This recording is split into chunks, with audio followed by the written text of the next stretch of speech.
Bucks, they're just one game out of a postseason berth, but they need a win today against the hottest team in the league. And the quarterback of that team is Jordan Ta'amu, and he is with our Jake Butt.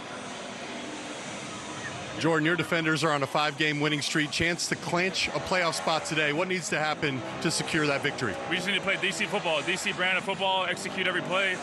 We got to be great on teams to go out there and win. Part of DC football is rushing the ball. Your numbers have trended down in recent weeks. Louisville has struggled to stop the run. How important is it to get the run game going? It's very important. We got to control the line of as long as we take care of the ball, rush down the field, and then the pass game will open up with that. So thanks, Jordan. Good luck. All right, Jordan Ta'amu trying to keep it that. Not been the reason that they are 2-4. Now, again, we've got this bunched up standings that we just showed now, and Louisville is right in the hunt. And this is a game where they're going to play with a lot of desperation, and this defense is going to have to lead the way. They lost last week 16-3, didn't do anything on the offensive side, but I tell you, the defense played really well against St. Louis, and they're going to have to do that again today against this DC offense if they want to have a chance at that third win. We are ready to get this started. DC has scored a touchdown on every opening drive this season, and they're going to have the football first as we're underway at Audi Field from the 8-yard line. The return looking for a little bit of space and out near the 35. Goes Xavier Valladay, and here comes DC to start it off with Jordan Ta'amu. He told us this week that it would mean a lot to win that MVP award. He wasn't shy in saying that he'd love to be the MVP, said he's never been an MVP at any level ever. Well, he's had so much success in spring football. He was last year's championship game MVP, threw for 390 yards and 5 touchdowns in that ball game. He was the XFL Offensive Player of the Year in DC in 2023. This is a guy that has a lot of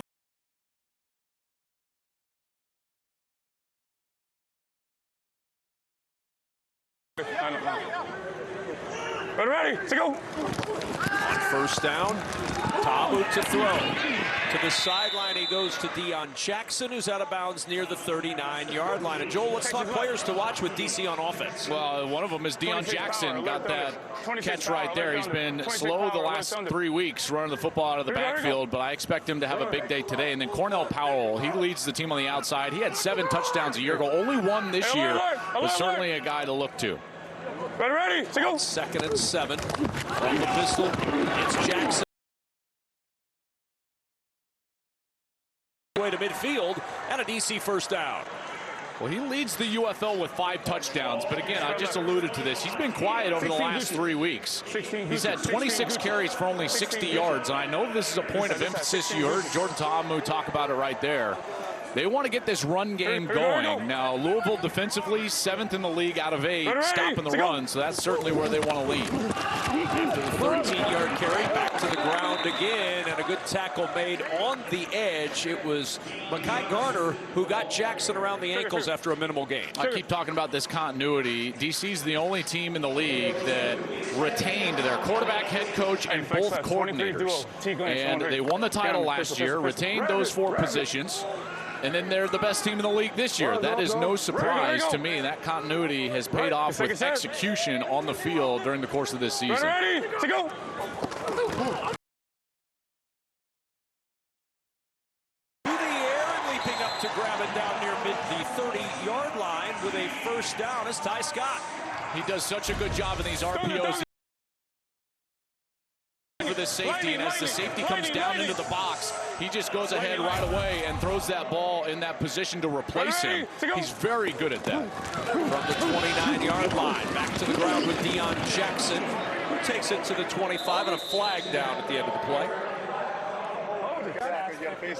They got it, hold it. I think we're good, Ed. Personal foul, face mask, offense number 56. 15-yard penalty for the previous spot. Repeat, first down. Huge penalty on Jahari Branch. Yeah, that is not what you want right there. You're going to see top of the screen here on the left side. Hey, hold on. Come here. Get it tight. That's the hold right there. Tough to get a good picture of that, but Hey, on the double. back Flex them up. right, Now, nasty. 1st and 25, hammer, not on the what you double, want. And again, they've crossed the 50-yard line. Remember, Kev, this Here we go, year here in we the go. UFL, once you cross the 50, Just take a sip. if it's not inside of the last 2 minutes of each half, you cannot punt the football. Walker.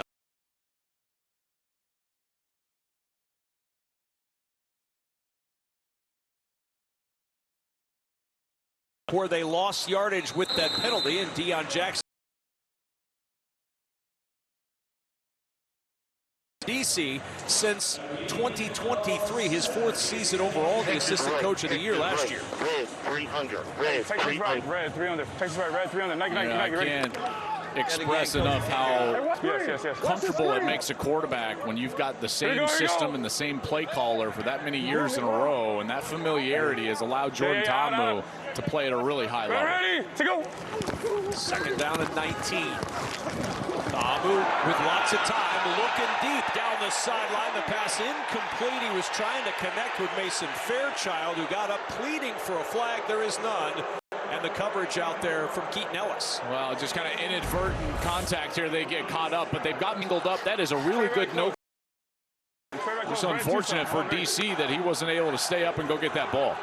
Now 3rd and 18, as Joel told you, this is 4-down territory. They cannot punt the ball.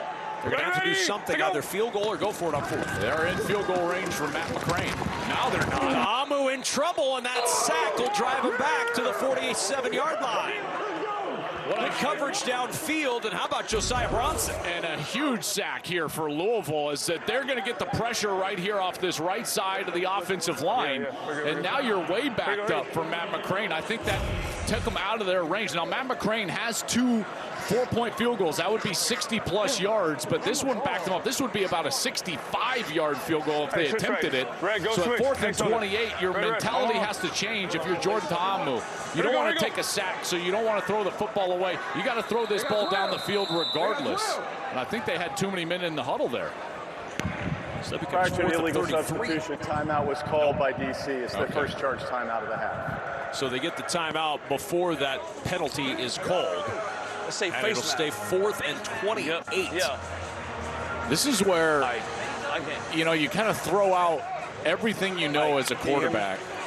Because if there's any pressure in the backfield, or even if there's double coverage, you throw the ball down the field and you force the ball down the field, or you're trying to get a screen or something just to reestablish some field position, giving the ball up. But the reason that you would force it down the field is that you want to test whether this defense understands the situation or not. Because if you throw it down there and they pick it off, that acts as a punt. If you're on defense and you're Louisville and you have an opportunity for an interception down the field, you've got to bat it down. And those are the instincts that are difficult to overcome. You know, a defender just wants to get the ball. And so Louisville's better be coaching their players. If they've got a chance for an interception, bat this ball down to go back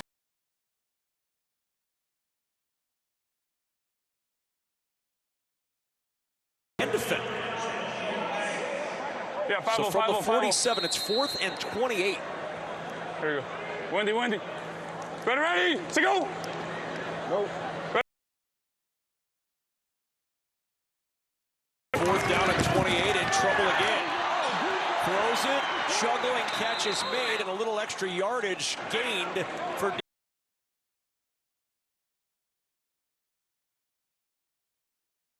Scott. Louisville's defense gets the stand. First time this year the defenders have been held out on their opening drive. Ending start for Louisville from a defensive standpoint, and Joel Platt, that sets this offense up with excellent field position for Chandler Rogers. Yeah, Chandler Rogers making his 3rd start for Louisville, but I think they need to get something out of their run game. They've really struggled running the football. Drops have hurt them on the outside.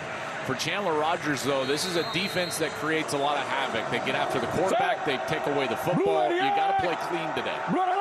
James Robinson is the running back. On 1st down, Rogers on the play fake, rolls out, throw across midfield to Tariq Black, and a 1st down to the DC.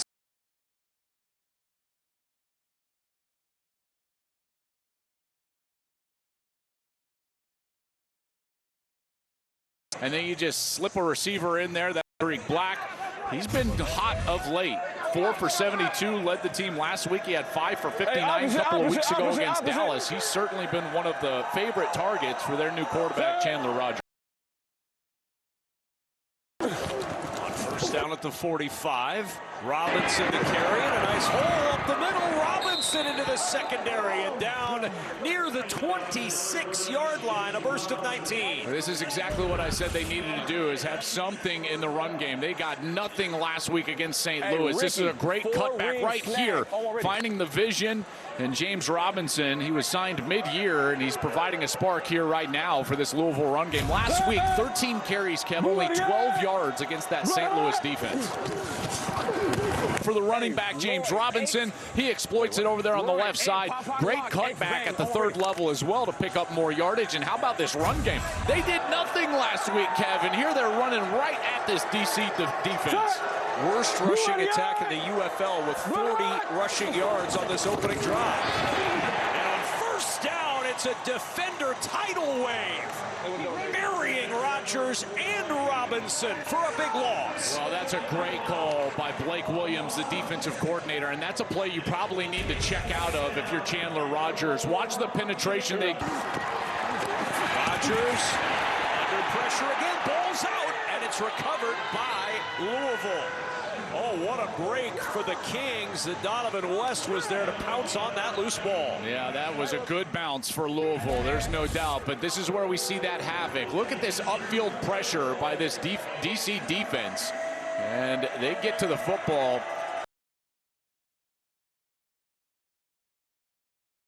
Lineman Donovan West, they can retain possession here, and now it's about a matchup. You've got 3rd and goal here. If you're Blake Williams, you're likely going to play some sort of coverage. I don't know if they're going to blitz here. 3rd and goal. Rodgers, short and incomplete. He wanted Lucky Jackson, and it's 4th and goal, and Tanner Brown will come on to try a field goal. Lucky is but we see these offensive, miscues for both teams. After DC crossed the 50, they had the penalty, backed them up, couldn't punt. They gave the ball back after the 4th down, and then here, Louisville goes right down the field, but then a negative yardage play. You go backwards in the backfield like that, and the Havoc defense gets themselves off the field, forces a kick. Brown's 35-yard try. Tailing left, and it's no good. So Louisville, after the promising start, comes up empty. The missed field goal from Tanner Brown, and with 6:59 to go in the first, this 35-yarder, tailing left, keeps us scoreless in DC.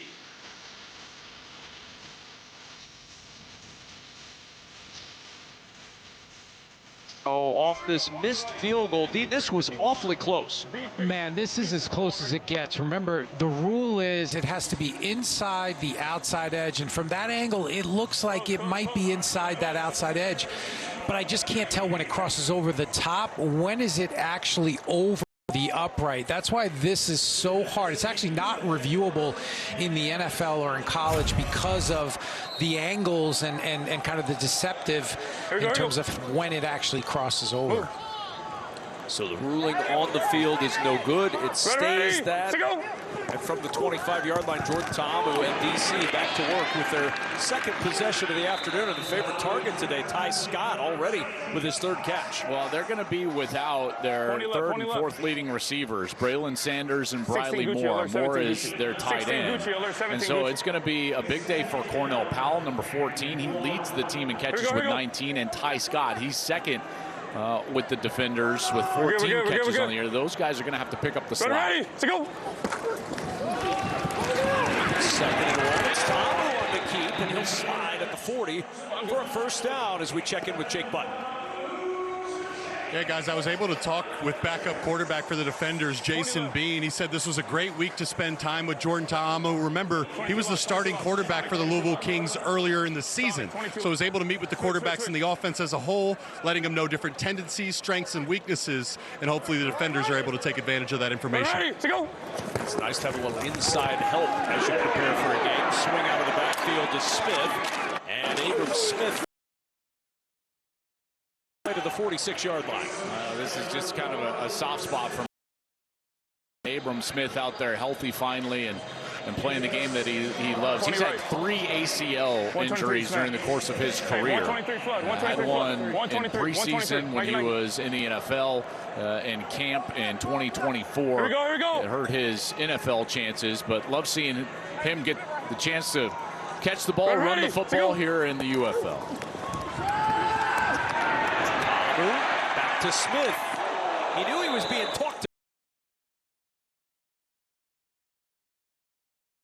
And they're using all these run fakes, these RPO style fakes, run pass option. And here you get a little bit of a crisscross in the backfield. Present some flow, manipulate the eyes of the defenders towards one direction and come back, go the other direction. So nice little play design here from DC. Ready, to go. Picks up 12 and a first down from the 41 of Louisville. And Tom. The play and Fred Keiss with the play call on second down. Yeah, I'm good.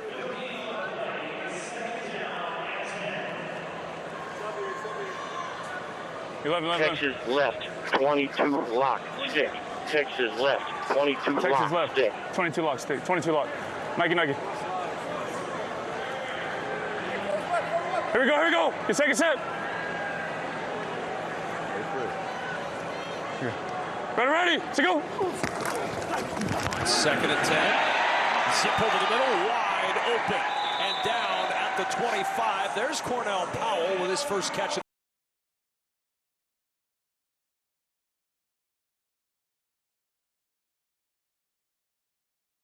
That run fake in the middle, he can give that ball if he wants to, but if he sees that defense split and the defenders crash towards the run game, he can just flip it out to Cornell Powell. It's a really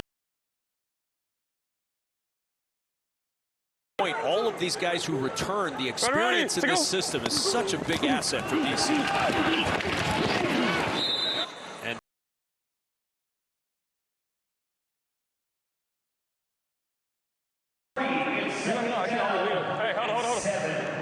Texas left, Texas left. 23 stick. Sugar. 23 stick. Come on, guys. Oh, yeah. Let's go. 22 stick. 22 stick. Come on, ready. 22 lock. Yes. Key. trying that same thing now. He goes 22. So watch the defenders right over here. This is the area they're trying to get. You're good. They're trying to get this route right here. They're probably going to get it. He hands it instead, and not much there. On the handoff up the middle, brings up third long. Okay, so you're wondering, okay, why was that a handoff and the other was a pass? Well, this is why, because you're going to get the safety right here, and he's going to get down right over that route. And so that's the read right there. He gets the safety over the top. You can't get the throw, so you're going to give that ball in the middle. Rely on your offensive lineman. That's a nice adjustment from Jamie Sharper, the defensive coordinator.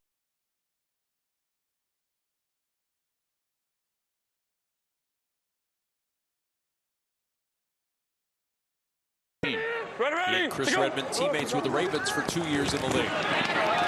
Tamu almost intercepted at the 15-yard line. That was awfully close to the 6th of the year for Jordan Tamu. Just caroms off the hands of Cam Dantzler, and it's fourth down. And I really love that they changed up the picture and they went with some pressure and dropped the defensive lineman out of there. You saw Jalen Allen, number 22. You know, that's kind of a zone pressure where a defensive lineman is going to drop back right in the throwing lane, and I think that presented just enough of a tight window for an errant throw and almost an interception. 40-yard try for Matt McCrane.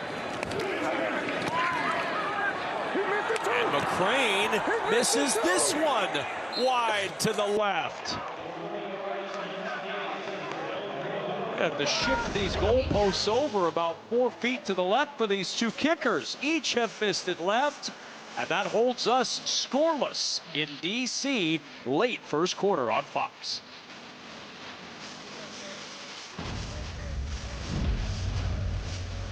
their crown, but the offense has been struggling. 56 rush yards a game, 3.1 yards per rush, both last in the UFL. The completion percentage just 52.1%, and only 4 passing touchdowns through 6 weeks. Now, if you want to look at it as a glass half full kind of guy, that opening drive for Chris Redmond's offense showed some life in the run game. Yeah, they had 1st and goal from the 6, and unfortunately they got no points and went backwards right there. But one of the main culprits of that completion percentage far this year leads the league, but this is something they've done well already. A couple of big runs on that first drive from Robinson, and they go right back to the run game and carry. And 2nd and 3 upcoming for Chandler Rogers. And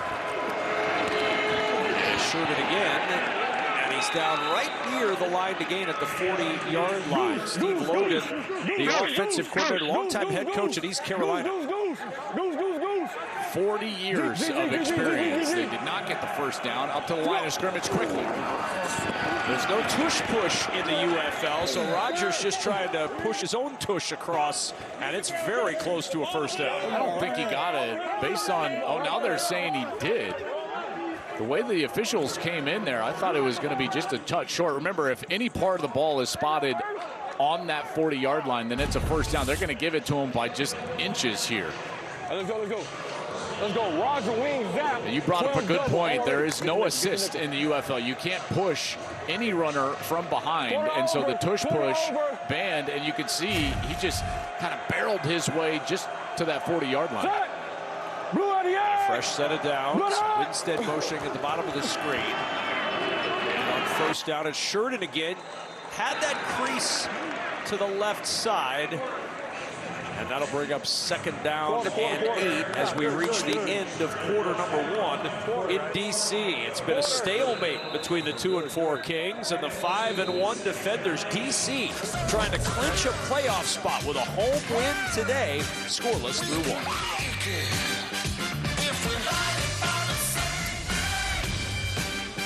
Experience professional football action in person. Get your UFL tickets today. Visit theufl.com/tickets or scan the QR code on your screen. Fun in the stands, and DC always a fun place to watch a game. 2nd quarter underway in a scoreless affair between the defenders and the Kings. 2nd down and 8 for Rogers and this Kings offense.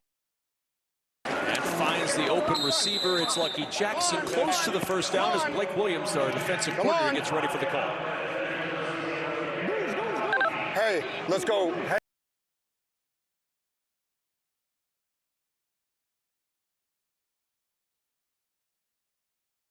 So it's 3rd down and 1. Rogers takes that step to the left, and that was enough to get the first down at the 49 of DC. A little pushing.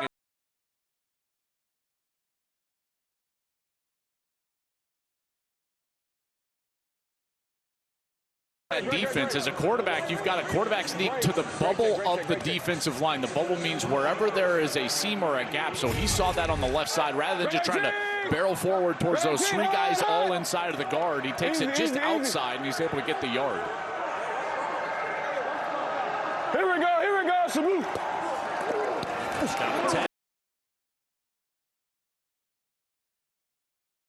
At the 33-yard line, the connection with Tariq Black. It's a really good read from Chandler Rogers because he sees the corner jump up right there and try to jump the underneath route, and he throws that hole shot. It's cover 2, meaning that safety has deep responsibility. The corner has short responsibility. And you've got to fit that ball in right in the hole in between them, and he's able to drive the football out there for a completion. Really nice job and a quick read. 16 yards later, first down and 10 at the 33. Sheridan shifting to Rogers' left. And on first down, it's Sheridan, and buried in the backfield for a loss on the play. Yeah, Blake BA! Williams with the call. Yeah, BA, let's go. Back up, back up.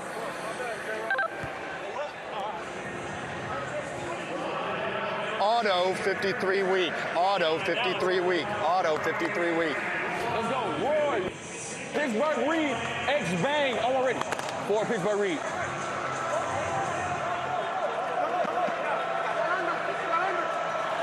Sounds like an RPO here. Play, and not much room on the ground to the right side for Ian Wheeler. No, I think they're going to get a hold here. Hey, next play. Holding, offense number 72. 10-yard penalty from the previous spot. Repeat second down. That's Juwan Bushell-Beatty.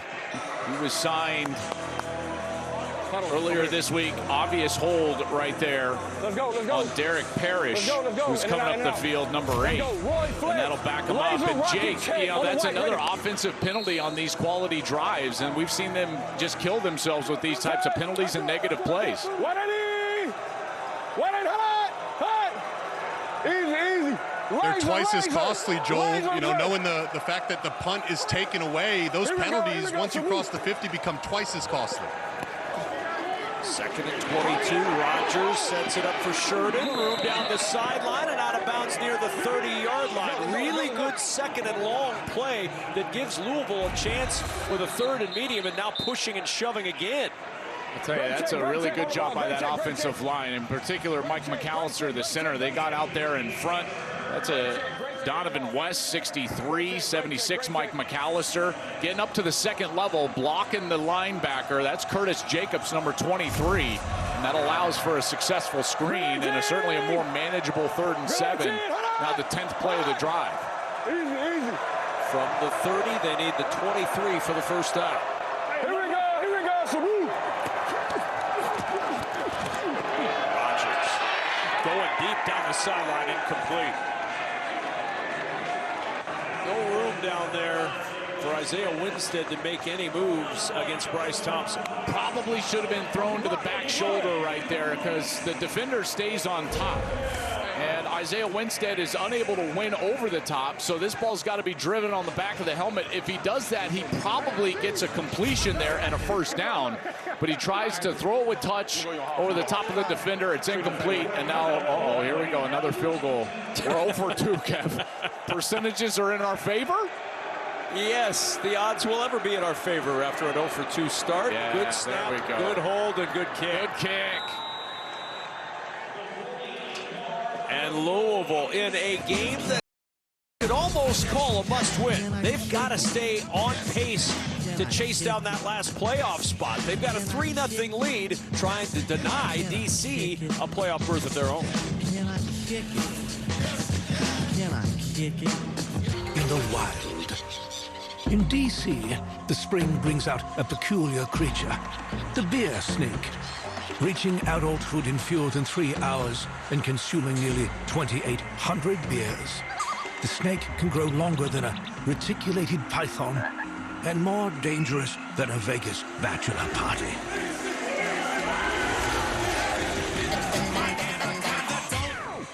And there's one live in its natural habitat. When do you possibly have to start a beer snake to get it to grow to the length that we have seen in the videos? Well, it starts awfully early. 12:27 p.m. Eastern time, the first sighting of the very first part of the snake. And it has continued. Now at about 2:14 Eastern, growing and growing and growing, as snakes will do.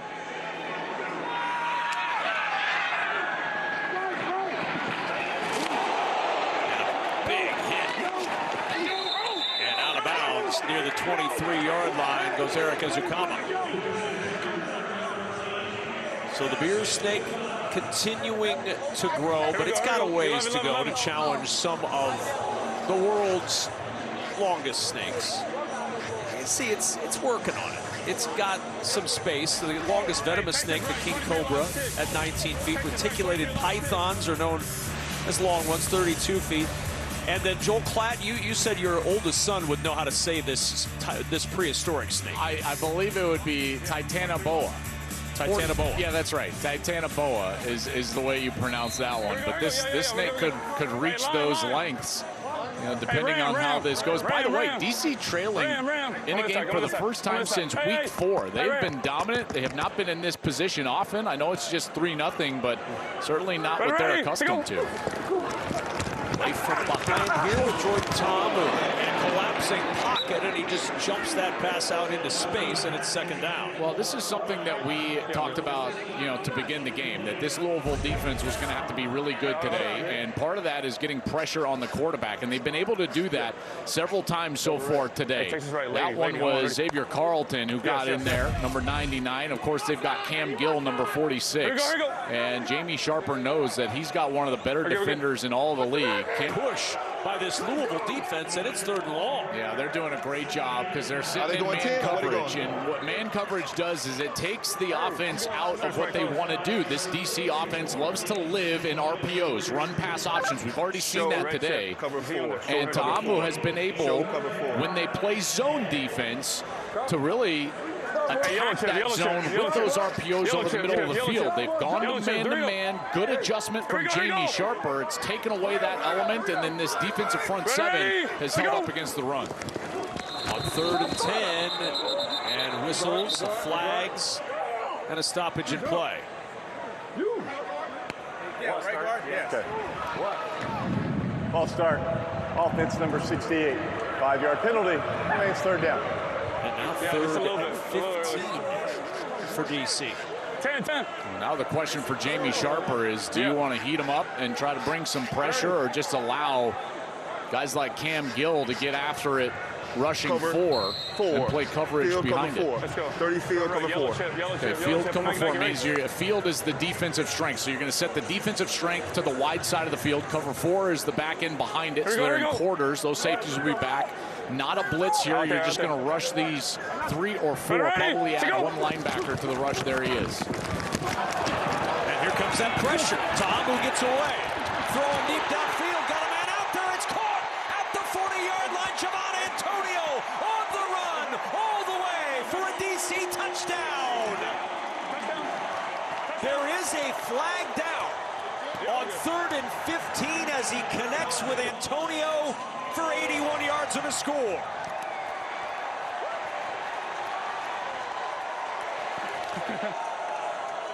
Well, they got some pressure just rushing for a free rusher. Roughing the passer. Defense number 46. That penalty enforced after the kickoff. The result of the play is a touchdown. This is excellent movement from Jordan Ta'amu in the pocket. There's the free rusher. He steps away and then gets the ball down the field. A blown coverage in the back end. I don't know if that was intended for Javon Antonio, but he's the one that catches it, and it's a huge completion, 81-yard touchdown, and DC strikes quickly. They get in the end zone. They weren't trailing for long, Kev. It's something they're not accustomed to. That is a beautiful job by the guy that I consider the MVP of the league thus far. Ta'amu stepping away from the rush, keeping his eyes downfield, and connecting with Antonio for a touchdown. 12th touchdown pass of the year for Jordan Ta'amu. 81-yard strike for 6. And Chris Redmond's team now down 6-3.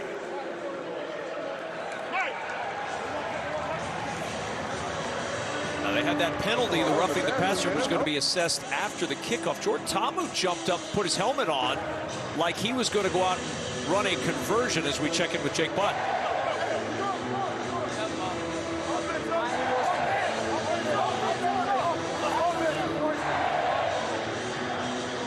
47 QB fire. 47 QB fire. Yeah, guys, DC, you're going to see it here. They're going to put their offense back on the field and try to go for 2 after a big touchdown. I think they're going to... Oh, if Coach on stick, I mean... If I'm not mistaken, they're going to take the half the distance here. Is that right? Because the 2-point attempt would not be snapped down there at the 1. That's where the ball is now spotted at. Correct. They are going to go for 2 using that penalty on the try to put 2 points on the board. Yeah, I like that. You got that 23 stick. You're Shannon Harris using that enforcement here on the extra point attempt. Skins right. Exit cross. 23 Cut the distance down. You gain the advantage. I think it's worth the shot. You wonder if he was tempted to put it at the 4 and try for 3. Here we go. Here we go. Ready, put it at the 2. And up the middle, and Louisville there to stop them on the try. Good push up front from this Louisville Kings defense, and it stays a 6. 9:28 remaining in this second quarter, and it's Jordan Ta'amu. Is he the league MVP? If he is, you'll see this in the highlight reel. 1 yards to Javon Antonio to make it 6-3, and that's where it stays after they cannot convert 4-2 from the 1. 6-3 lead for DC. The DC defenders have a 6-3 lead. Jake Butt with the quarterback who threw the 81-yard touchdown pass, Jordan Ta'amu. We'll hear that after the kick. Jake is standing by. Matt McCrane ready to boot this one away.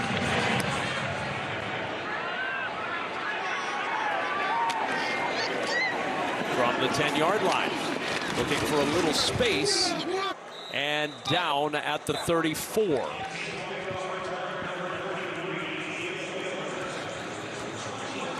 So now Jake Butt. Jordan, that was a big time. Jordan, that was a big time play for the touchdown there. You're able to avoid the rush. Take me through that play and how you're able to get it done.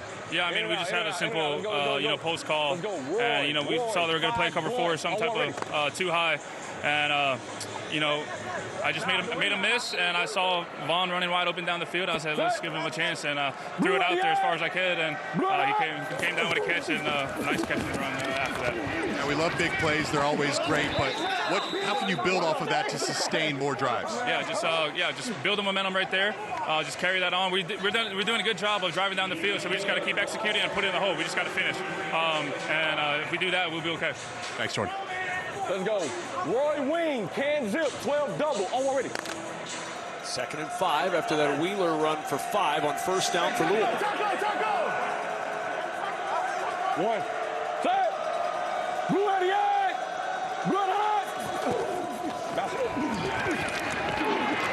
And Wheeler again. And able to fight in his pads.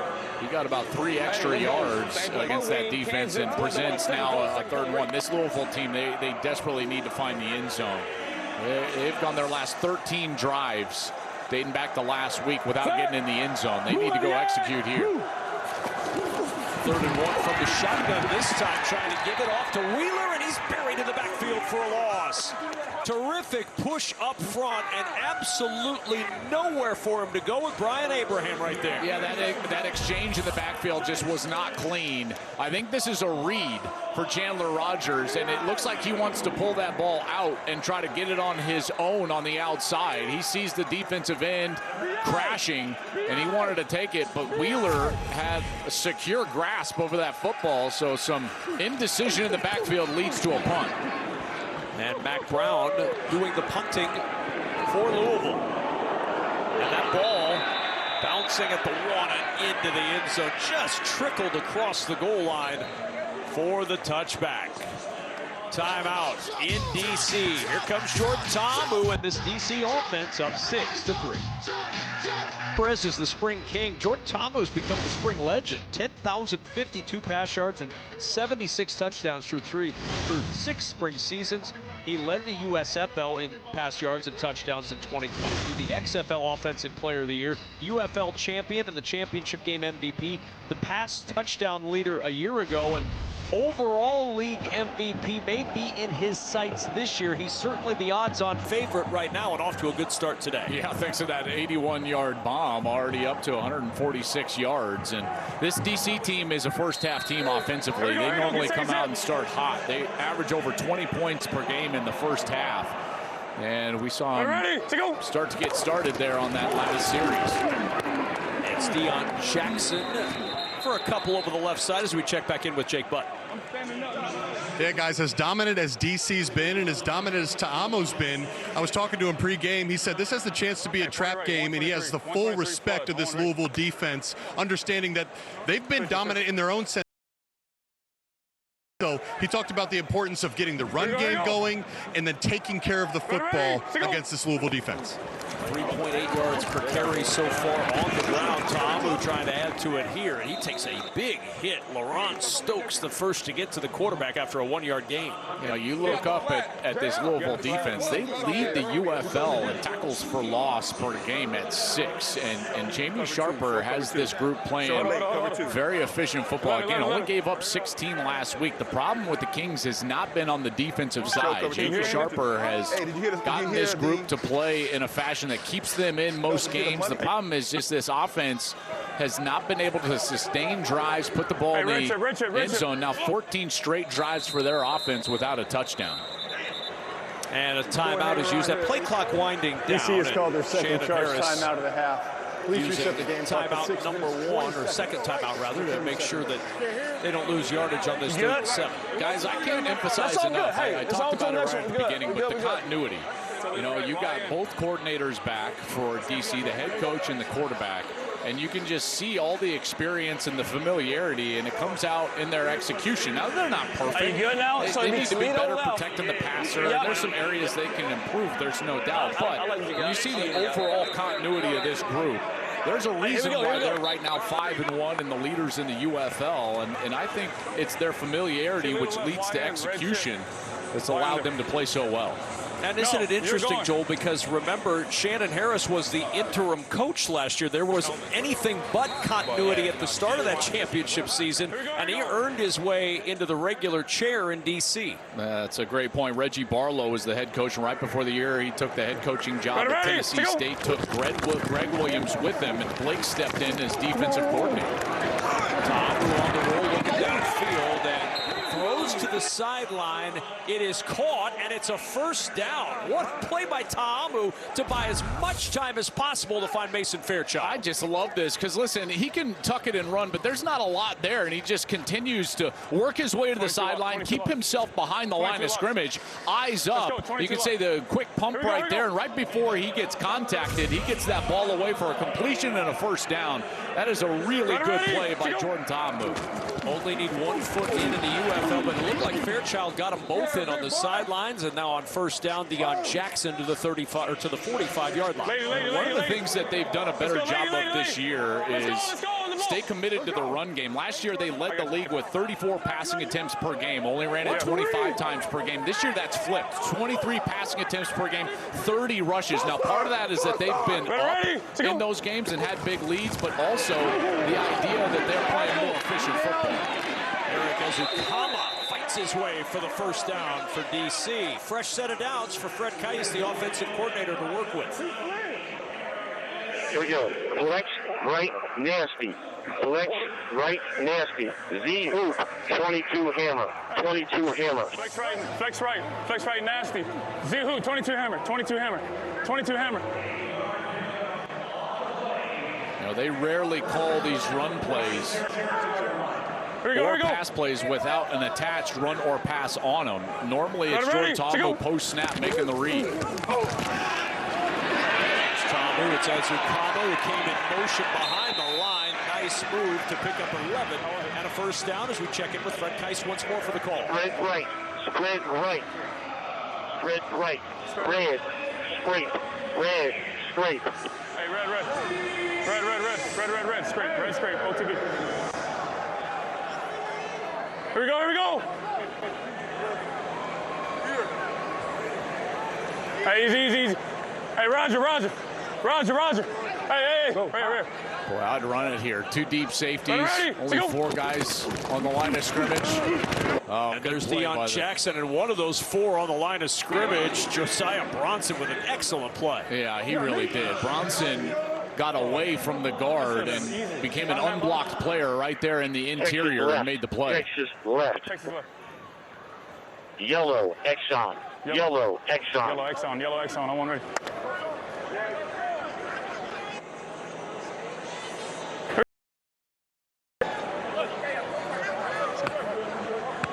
Ready. Let's go. On 2nd and 9. Ta'amu leaking out of the pocket. Ta'amu on the run. And nothing there. It'll be 3rd down and long for DC and Fred Keiss.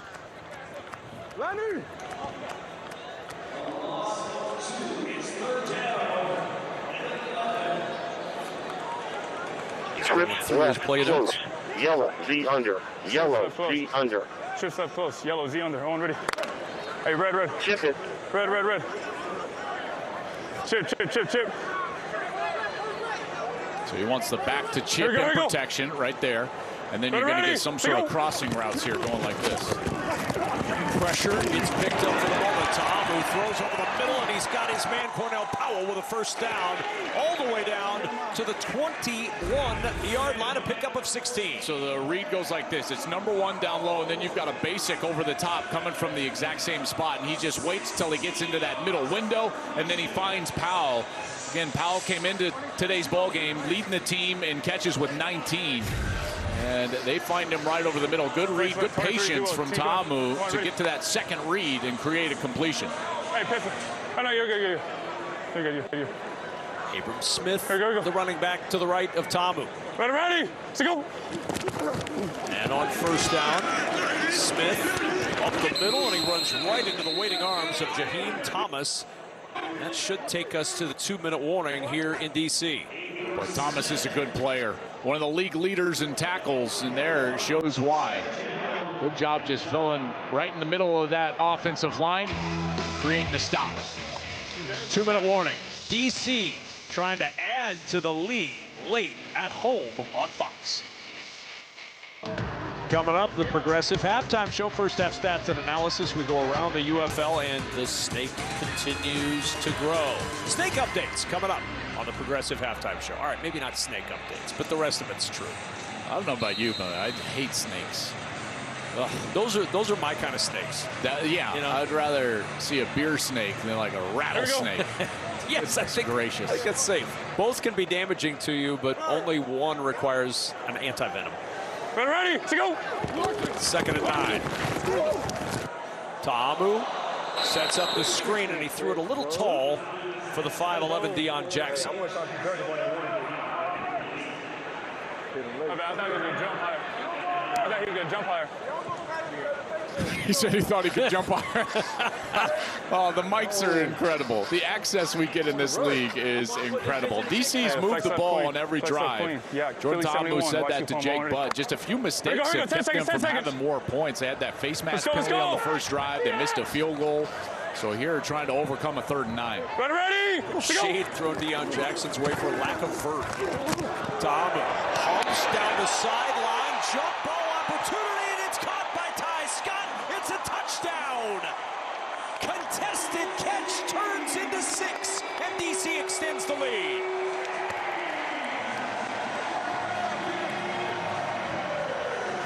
What an adjustment by Ty Scott when this ball is in the air. Here he is on the outside. They kind of fake that little screen, and then he's trying to get himself open and create some space, and there was not a lot of space to be created. Bryce Hall, number 34, the corner had great coverage, but Scott comes back to the football and then keeps himself in bounds. And Fred Keiss was like, how about that call? That's a great play right there, and another nice strike from Ta'amu, getting himself into the end zone, and this DC offense starting to heat up.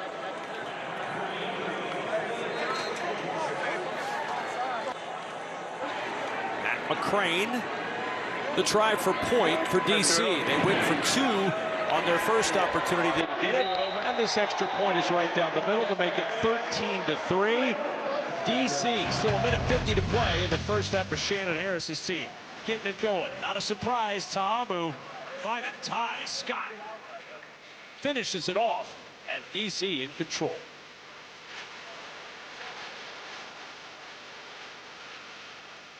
Is there anything better than going to the game with your family?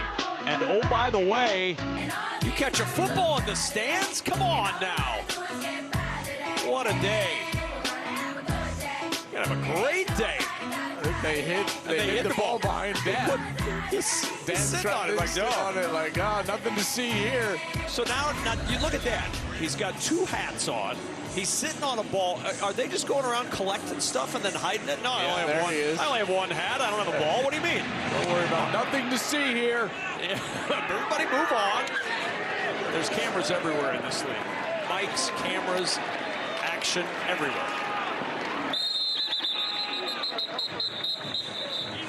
And Louisville from the 35 will go to work. An opportunity. Now, this offense has really struggled the last 14 drives, but for Chandler Rogers, Joel, this is a chance to double up. 1:43 to go, 3 timeouts. They need to try to reverse some of these trends over the last 14 drives. Yeah, and they have a chance here. They receive the opening kickoff of the second half. So now 1:50 left. Now you got to understand the clock rules as well. It mimics the college clock rules. So if you get a first down, the clock stops. Obviously, go out of bounds, the clock stops. So you can still check the ball down. You can still use the middle of the field. It's Rogers on first down. The screen set up, and not much there. Maybe 2 to the 36. I would just expect Blake Williams to not sit back and allow them to try to get the ball down the field. Hey, 53 week. All right, check. An injured defender on the field here after that last play. That is Bryce Thompson. Timeout, DC, for an injured player. This is their 3rd and final timeout of the half. Bryce Thompson from that nickel spot. He's done a heck of a job this year, and he's constantly up near the line of scrimmage. And that leads right into what I was going to say. I just don't think Blake Williams is going to stand back and not pressure this offense. That's his MO. He wants to be aggressive. They want to create havoc. They're the league leader in sacks and takeaways. That's what they want to do. So if you're Louisville, you got to be prepared for that. I think that's why they tried that little wide receiver screen on the first play. They were expecting pressure, but just unable to execute. Into the blue medical tent goes Cyclone. Bryce Thompson. Tell them Cyclone. Really, it's just you two that have to know defensive tackles. You guys got mics. Heat, Cyclone. You know why. You hear words like heat and cyclone, you can expect the pressure. He's alert. Now they see it. Now they're going to check the play here. Get the ball on the outside with the one-on-one coverage. 2nd and 8. Rogers looking outside, down the sideline, and he drops it into Isaiah Winstead. Just back from injury and making a big play down to the DC 32. That was about as well a thrown ball as you can have. That is perfectly thrown right on his chest over the defender. Hearn, number 20, great coverage. But look at that ball, just over his helmet, right into the chest of Winstead. 32 yards later, over the middle, deflected, and well, that could have been picked off. What might have been over the middle, and then a little pushing and shoving after the play. But my goodness, push-ups being done after the miss on the pick by Brandon Smith. You drop the ball, you do push-ups. Here's Brandon Smith. Now, he hasn't played since week 2, so maybe a little rust right here. He gets a fastball, and it's like, that is right in your mitts. Let's go, Lee. Oh, my goodness. One of the other defenders need to go up to him and say, hey, Brandon, what do you need? Handles on that ball? What I need? I'd say from a distance, that's a pretty strong hit. 2nd and 10 from the 32. Here we go, some move. 4-man rush, Rogers, and it's batted away by Garyon Conley. It's over what he expects from this Louisville offense. The question is, you want to heat him up? Or you want to sit back in coverage on 3rd and 10? All right, hey, let's go twist palms. It's a right call. Twist palms, 53 feet. Twist palms, 53 feet. Twist palm, 53 feet. Going to have a stunt up front, so they're going to be twisting these defensive linemen all stood up right now. And on 3rd and 10, they twist. Rogers under late pressure will tuck this one. Oh my goodness, he's blasted. The ball popping out. Sam Kidd there to recover it for DC. Chandler Rogers absolutely tattooed, and the ball popping out.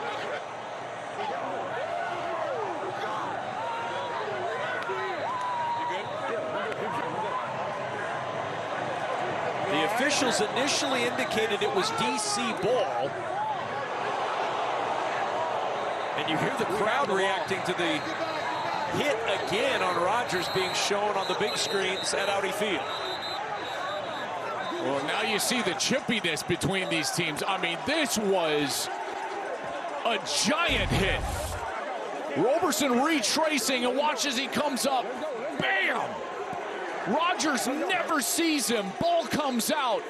And DC creating havoc with their speed and physicality, their aggressiveness, and a takeaway here inside of a minute. I mean, you cannot hit a guy much harder than Derek Roberson hit Chandler Rodgers legally. Oh, my goodness. I mean, what a hit. Now, it was initially Sam Kidd who had the ball. Now a flag down, which we assume is for the extracurricular. Although they may have called the illegal use of the helmet. Let's go! During the play, illegal use of the helmet, defense number 50. That 15-yard penalty is enforced in the previous spot and includes an automatic first down. Well, It's first down for DC at the 17-yard line. As a runner, you do not get this defenseless protection, but they're going to say that he dips and uses the crown. That's what and I'm sure Dean will come in and clarify this for us. But if he hits with his face mask, that's going to be legal. But the fact that his eyes went down to the ground and his initial contact was with the crown of the helmet, the top of the helmet. Why? That leads then No way. to the illegal use of helmet. I don't know what's going on. You know what it is. I didn't know what it is. What's going on? Hey, he's not the defensive coordinator. Louisville, no. 16-3. Dean Blandino, why illegal use of the helmet on that play? Well, I thought Joel did a great job explaining it. He lowered the head and he initiated contact with the crown. This is not a defenseless player protection. You cannot lower the head and make forcible contact with the crown to any part of the body of any player, regardless of whether they're defenseless. You can see he clearly lowered the head. He hit with the top of the helmet. That's why, in the command center, because it's safety related, we can get involved and create that foul from here. So new quarterback is in as Chandler Rodgers is in the 10. It's N'Kosi Perry getting his first action. From Florida Atlantic, the 6'4", 27-year-old to work. Perry in trouble, and Perry with a flag down on the sideline, throwing for the end zone, incomplete. Wanted to get it to Robinson with the coverage from Hearn, and we'll see about the flag.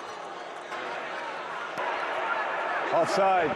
Defense number 50 lined up in the neutral zone at the snap. 5-yard penalty. Repeat first down. Well, 2 straight penalties on Derek Roberson. He had the illegal use of helmet, negated that huge hit and turnover, kept Louisville on the field, and now Chandler Rodgers back on the field after that big hit. Then he lined up in the neutral zone here, and so now 1st and 5. Again, huge moment. Louisville gets the kick to start the second half. This is a big 49 seconds here. And Chandler Rodgers back out there at quarterback for the Kings.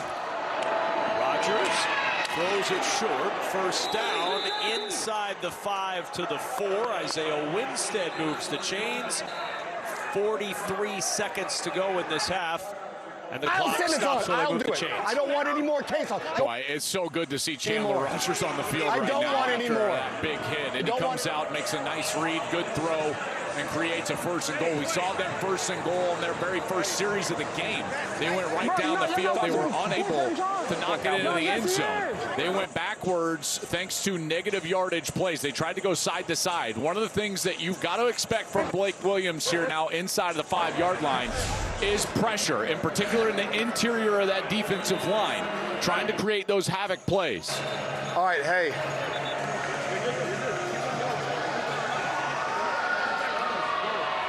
Hey, is it 2nd down? It is 1st down. Louisville used a timeout. They did not clock it, so it's 1st and goal from the 4. James Robinson is the running back. And movement on the right side of the line, and that's Juwan Bushell-Beatty, 2nd flag he's picked up today. You can't go on a hard cadence inside the 5. Ball start. Offense number 72. 5-yard penalty. Remains second down. Okay, it's a risk-reward equation, guys. If you're a quarterback, you've got to understand all you're gaining is half the distance. You're gaining 2 yards. What does that really do for you? Meanwhile, if you jump off and it's a false start, you lose 5. So the risk-reward profile of going on a hard cadence there is not in your favor as an offense. You do it when you're backed up inside of your own 5, not down there, going in inside of the defense's 5-yard line. So now from the 9 on 1st and goal. Rodgers to the end zone, jump ball. It is caught. It's a touchdown. Tariq Black climbing the ladder for 6.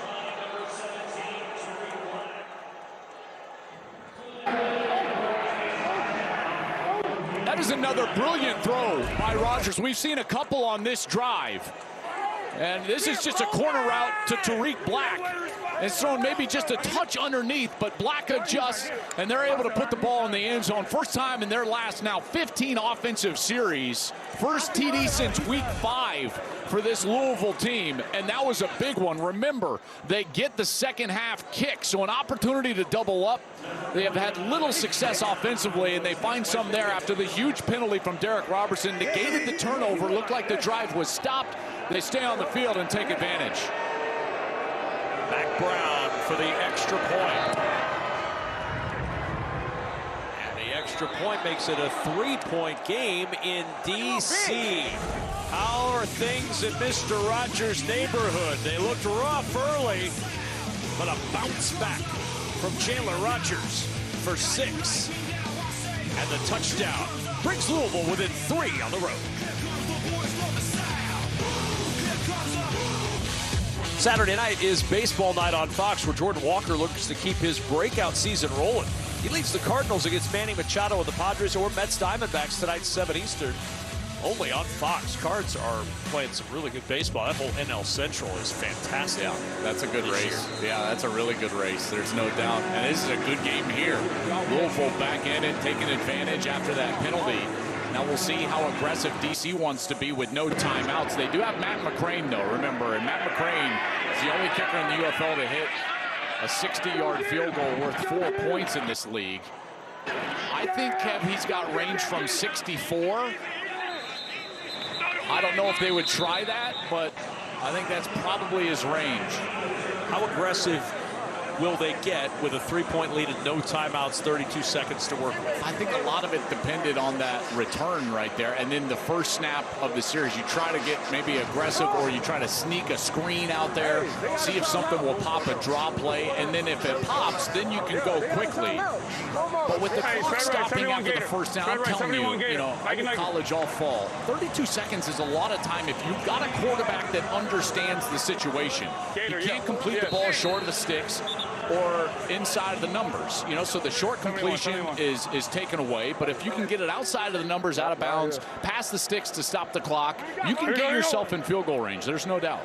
From the 22-yard line where they start, no timeouts, 32 seconds to work with.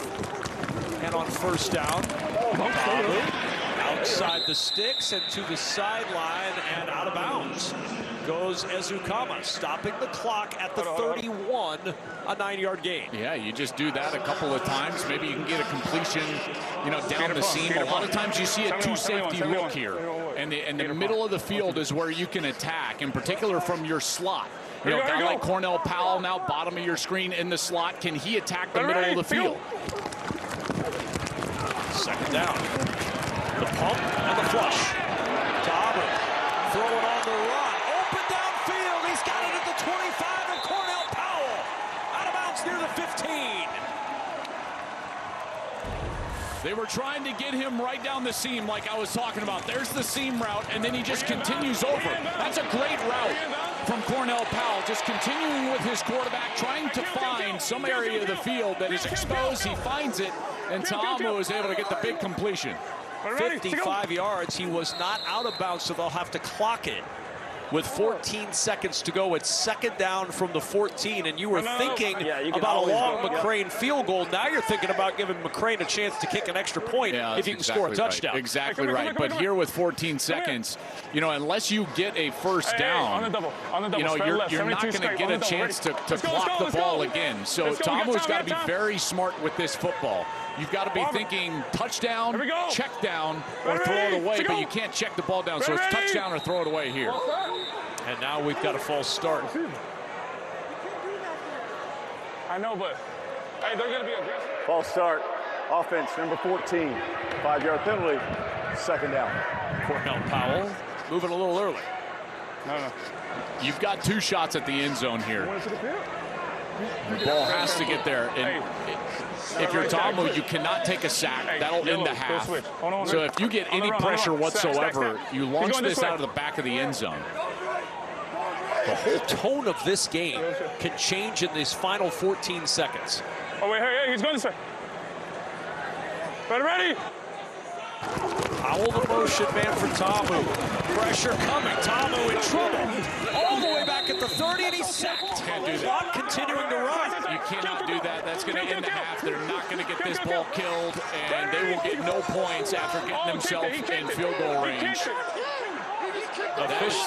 Mismanagement from the quarterback position. I said, as soon as you get any pressure, you've got to throw that ball away. You cannot take a sack. That's the end of the first half. Timeout. And halftime arrives with an absolute critical error for the DC defenders and a rare error for Jordan Ta'amu. Jake Butt is down on the field. All right, Coach, after impressive first half from Jordan Ta'amu, what did you see there on that final play? Yeah, we never want to take a sack down here in the red zone like that, especially in a situation where we don't have any timeouts. Got to have some clock awareness to go ahead and get the ball out fast when I start to feel the pressure. But that's something we'll make the correction and get it fixed and, come out with second half and be better.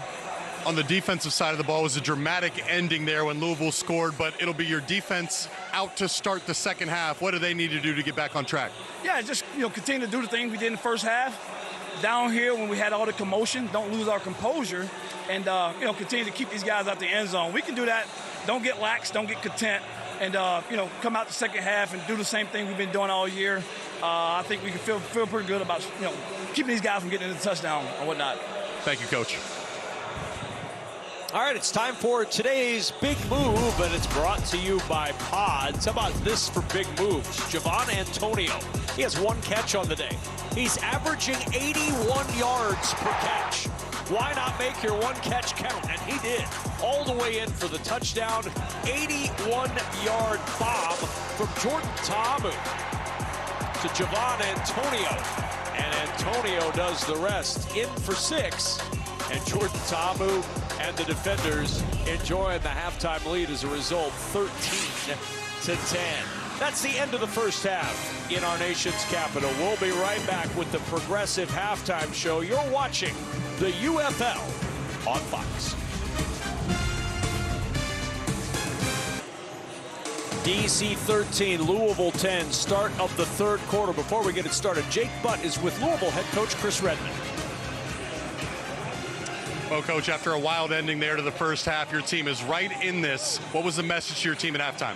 We just got to settle down, and get them off the field on third downs. They made some big third down in the long plays. We had a huge sack there. Offense had a great drive going in. We get the ball back second half. Just got to go make plays and finish drives, and I think we had a good chance. On the defensive side of the ball, it seems like Jordan Ta'amu is making a lot of plays outside of the pocket. Yeah. How do you slow that down? I just got to keep him contained, keep him inside, and he's a heck of a player. He's playing on a high level. We just got to make sure that keep him inside the tackle boxes. We should be okay. Thanks, Coach. Good luck. And the Louisville Hall of Famer, Chris Redmond, heads back to his sideline. Jordan Ta'amu in that first half, 266 yards and 2 touchdowns with a rating of 151.4. But that sack that he took at the end of the first half, is still on his mind as he prowls around on the side. I thought it was his only mistake of the first half, to be honest with you. He did a great job managing the game, keeping his eyes downfield when he left the pocket, and making big throws, in particular on 3rd and long. Both of those touchdowns came on 3rd and long. And his ability to keep himself alive, created those scores. But I tell you, Louisville with a great chance here, dominated in the total yardage, as I said during halftime, but a great chance here to go down, tie the game, maybe take the lead. And one broken tackle and a good return out near the 40 for Ian Wheeler. And Chandler Rogers, you talked about what this Louisville team has done. The last drive for Chandler Rogers was exceptional. Well, first of all, he threw this great ball right down the field to Isaiah Winstead. That was a tremendous throw. Then he takes the monstrous hit from Roberson. Roberson led with the crown, though, so that turnover was negated. They kept the ball, speaking of the Kings, and he goes right back. A couple of nice completions, including this one in the end zone to Tariq Black to take the score. And I tell you, the best way to earn I would say the admiration of your teammates is to play through a big hit as a quarterback, and he certainly did that on that last series. Rogers on the roll, and Tariq Black with a flag down near midfield.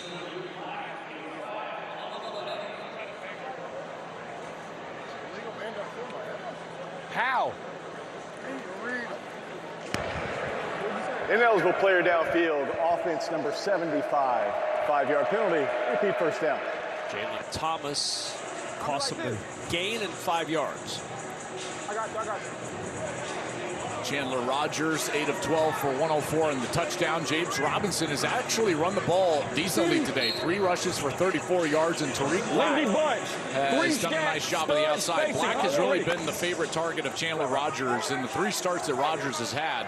You go back last week, 4 catches for 72 yards against Dallas 2 weeks ago, 5 catches for 59, and leading them today with 3 catches. First and 15 after the penalty. Rogers gets that penalty yardage back, and not much more with Zach Davidson on the receiving end, just across the 40. See if they can get right back into that rhythm. What they've been able to do is locate the soft areas of the zone and create underneath completions.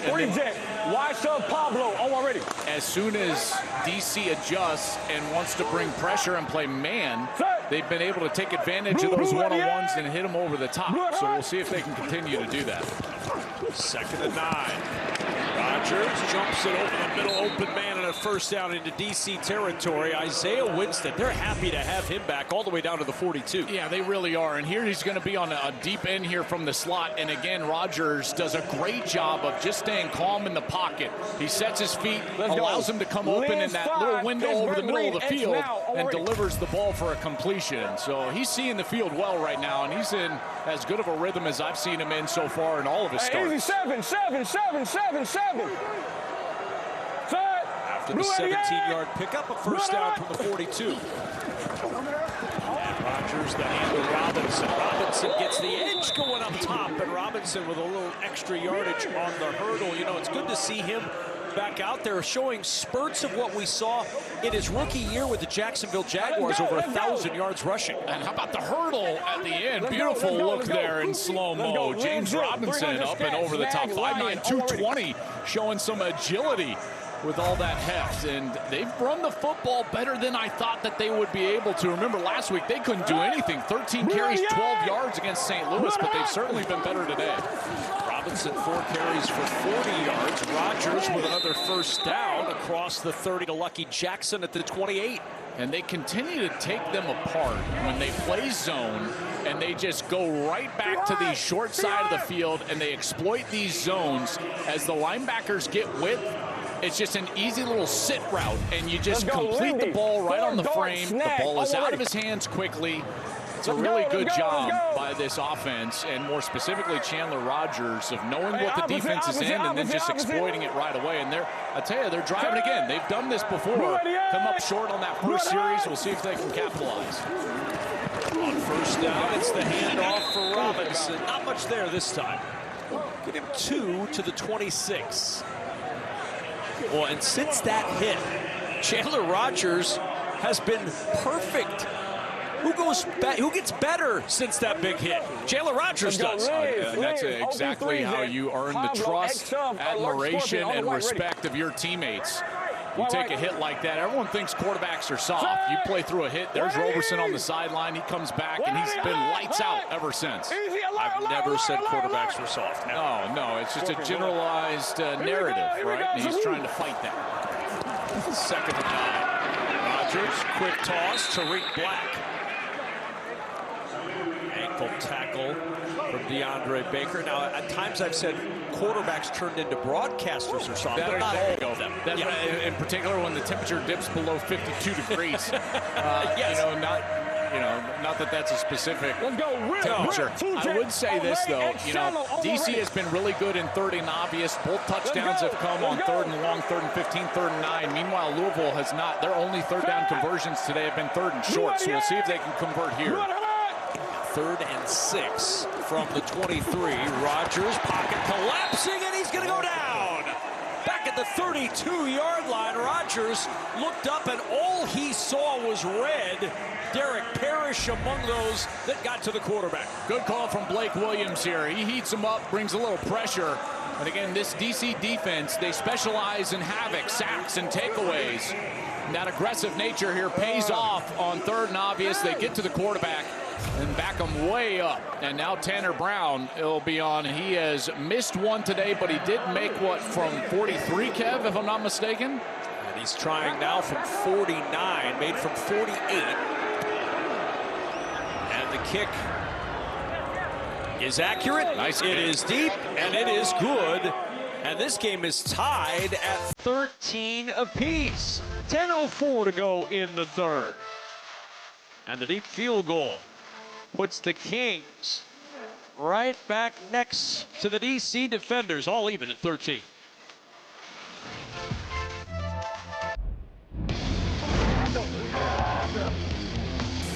Ready?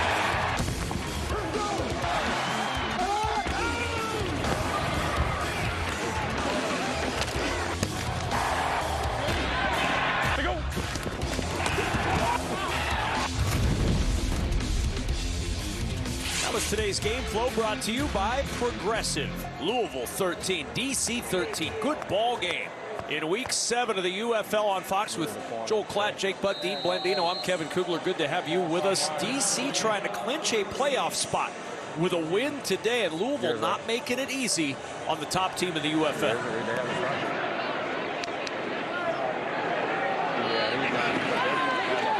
From the 6-yard line, and the return for DC, and some space for Ezukama across the midfield stripe, and the ball popping out.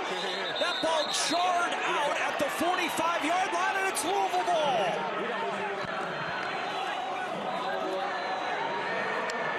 The punch to knock it loose. The fumble recovered by Louisville. First down. 11. Let's go. What a great hustle play from Jalen Windermere, number 85, the tight end. He was a Mackey finalist at Texas A&M. Watch him come in right here in the peanut punch. He hits that right hook right on the football, punches it out, and Louisville Let's go. with just a huge play here after a big return. And just a tremendous job hustling down the field and attacking the football by Jalen Windermere. That is a monster play right there. And you think about this middle portion of the game, guys. DC has been dominant today in the stat sheet. But what has Louisville been able to do? Win the middle 8 so far. They went down and scored before half. Tamu makes the mistake. DC doesn't get points. Louisville right down the field after the opening kick of the 3rd quarter. They get the 3 to tie it up. And now their offense right back on the field. From the 45-yard line, and an opportunity for Louisville to take a 3rd quarter lead as they take it on the ground, and a big hole. A lot of room for Ian Wheeler to the 35 of DC. They'll mark him at the 33. Well, you get these stretch runs, and what you want is you want separation. And watch the defensive end. He stays wide, and that creates a big hole over there on the left side. You get that flow down the line of scrimmage, and now the running back here, he's just going to try to find a seam, and he's able to do that. And Wheeler's showing some speed down the field as well. This team has run the ball as well as they've run the ball all season long, now well over their season average. Easy, rock it. 84 yards rushing after that 23-yard scamper by Wheeler. On first down, Rodgers chase, floats it out. Catch made, good move by Robinson in space. And another good juke. How about a spin? James Robinson with the entire arsenal inside the 15 to the 14-yard line. A pickup of 18 using every button on the remote. And this is about a quarterback not panicking. Watch as he's going to have a free rusher, and he just slides over to the right. He knows he's trying to set up the screen, and he's able to just dump it right down over the top. And then James Robinson does the rest. And you're exactly right. He's hitting everything. He's hitting RL. He's got the Y in there with the spin. I think that's the control move. To be honest, I don't really know, but he's hitting something. First down at 10. Rodgers sprints out. Rodgers inside the 10.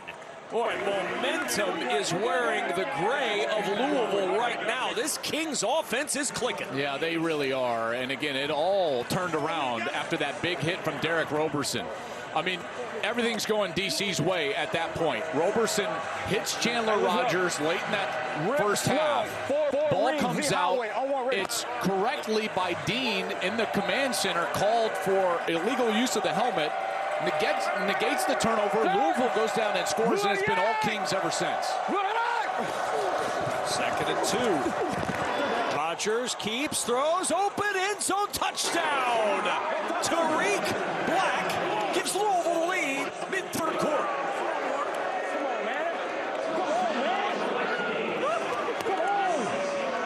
Guys, this is so good from Chandler Rodgers. It really is. So this is an RPO where he's reading the run play and he's trying to see if he can get that flat. But it's all covered. So he goes now second read on the RPO into the end zone. I mean, you rarely, if ever, get to the second read on an RPO, and he's able to do that, and he finds Tariq Black for a second hookup for a touchdown of the day. And Chris Redmond has got to be thrilled as they have now found their rhythm on offense, and Chandler Rodgers has taken the reins, the leadership reins, the respect of his teammates after that hit, and he has been on fire ever since. DC trying to clinch a playoff spot at home. They're down 7 in the mid-third quarter. The fumble on the great play by the tight end, Jalen Weidermeyer, punching it out. It leads to this touchdown. Tariq Black, he kept his feet inside the line in the middle of the end zone for 7.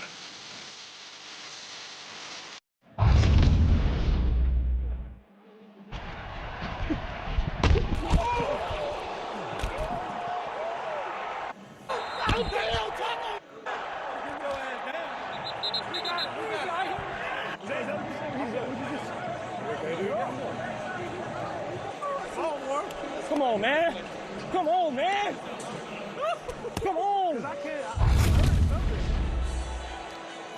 There's so much all access and there's so much sound, and Chandler Rodgers is soaking it up since that big hit. You cannot perform better than Chandler Rodgers has, Joel Klatt. I mean, he has been lights out. 8 of 8 for 75 yards, a couple of touchdowns. That hit happened with 1:07 left in the second quarter, and since that point, Louisville is on a 17-0 run in this game.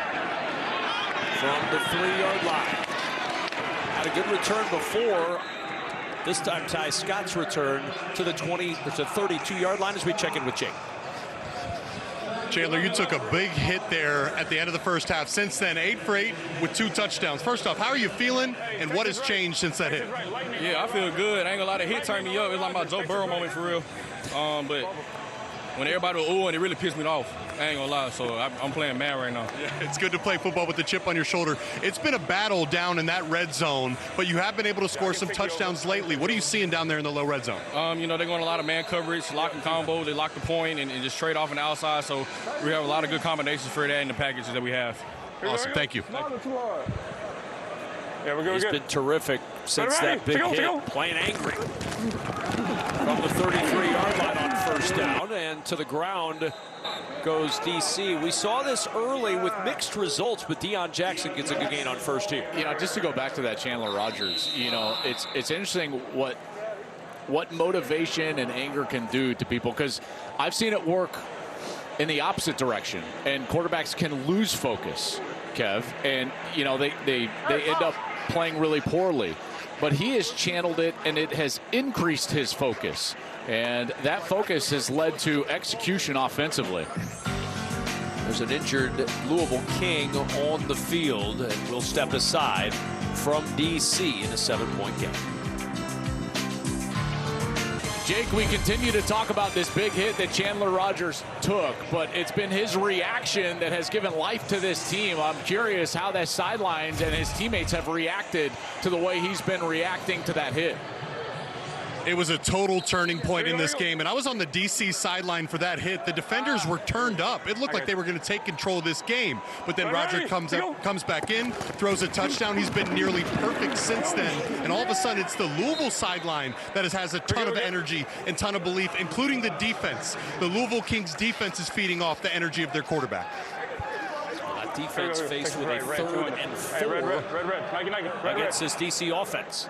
Well, forgive the poor analogy here, but on 3rd and 4 here, DC's going to try to convert. As a quarterback, you can't think of yourself as a boat in the harbor. You're not one of the boats. You know, you're just not a regular teammate. That's a drop, and now Louisville will get a chance to get off the field. And here's what I'm talking about. Yes, you're a teammate. You've got to put yourself in that position, but you've got to be the reason that the boats rise. As a quarterback, you've got to think of yourself as the water. You want to raise the level of all of your teammates, whether it's energy or execution, all of those different things. And that's the difference in quarterbacks that are just a part of the team and quarterbacks that go and impact their team and raise the level of the play around them. And that's certainly what Chandler Rogers has been able to do since the tail end of that 2nd quarter. Well, and it's one of those situations that we have to remind ourselves he was the backup quarterback at the beginning of this year. Jason Bean was the starting quarterback, and we talked with Chandler about that, and he said, I was born with leadership. I was that guy even as the backup. He goes, I was on varsity when I was 13. He goes, I run the meetings. I'm the leader, and you've seen it here after this hit, how he has led this team. That's right. You accept responsibility. You go out and execute. When things get tough, you're the calmest guy in the room and on the field, and he has shown that here in this ball game. And this has been a real turning point for their entire season, to be honest with you. That hit, and you can see that execution, getting the 2nd read on the RPO in the low red zone. That's difficult to do. He started this game slowly, 1 of 2 for 15. He's been 13 of 16 for 147 and 2 touchdowns since. Rogers to the air and off the fingertips of his intended target as we check in with Jake. Yeah, guys, I just want to further highlight the leadership of Chandler Rogers here because there was a ton of energy on this Louisville sideline, especially after that stop. And Rogers sensed that. He talked to his guys. He said, hey, keep your head clear. We have the mental edge. Let's play clean football knowing they have a chance to take this game over. 2nd and 10. And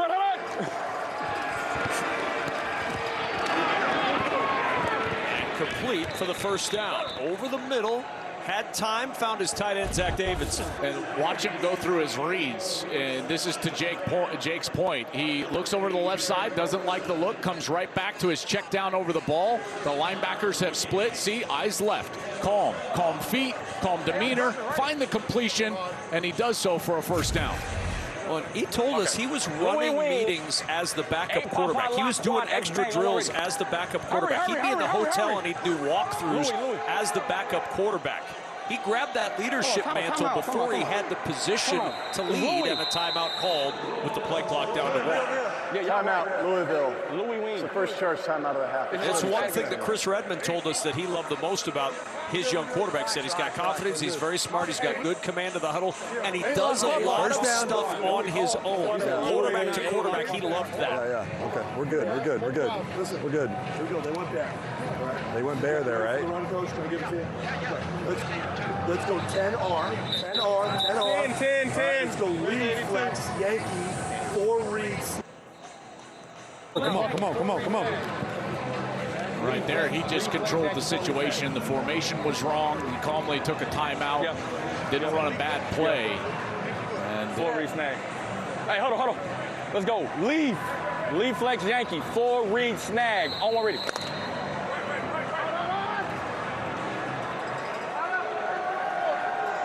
this looks like another one of those RPOs.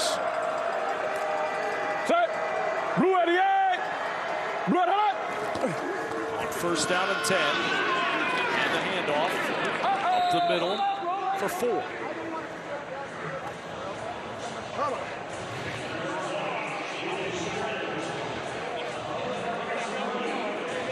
This is the first of 2 between these teams. They'll see each other next week. Hey, Ricky in Buds, Louisville. 2 Scat Vegas, alert 4 Jet on the white, ready. Go! Hurry, hurry, hurry. White Eddie! White Eddie, hot! We're good, we're good, we're good, we're good. Here we go, Sabu. On 2nd and 7. Rodgers with all kinds of time, and that's off the hands of his intended target, Jaden Shurton. 3rd and 7. We'll listen into the quarterback. I know he peeled. You want to go over the top? Yeah, go over the top.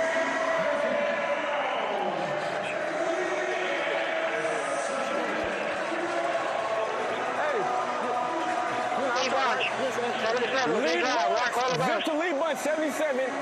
Z drop, one corner, halfback burst, the one ready. Hurry, hurry, hurry, hurry.